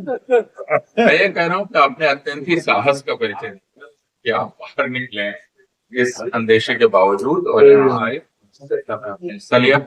आलोक राय जी को बहुत बहुत शुक्रिया, उनके साथ जफर बख्श साहब का शुक्रिया। और मैं ये बता दूं कि आलोक राय और जफर बख्श इलाहाबाद से आए हैं, प्रयागराज से ध्यान रखें आप सर। एक बार फिर आप सब लोगों का बहुत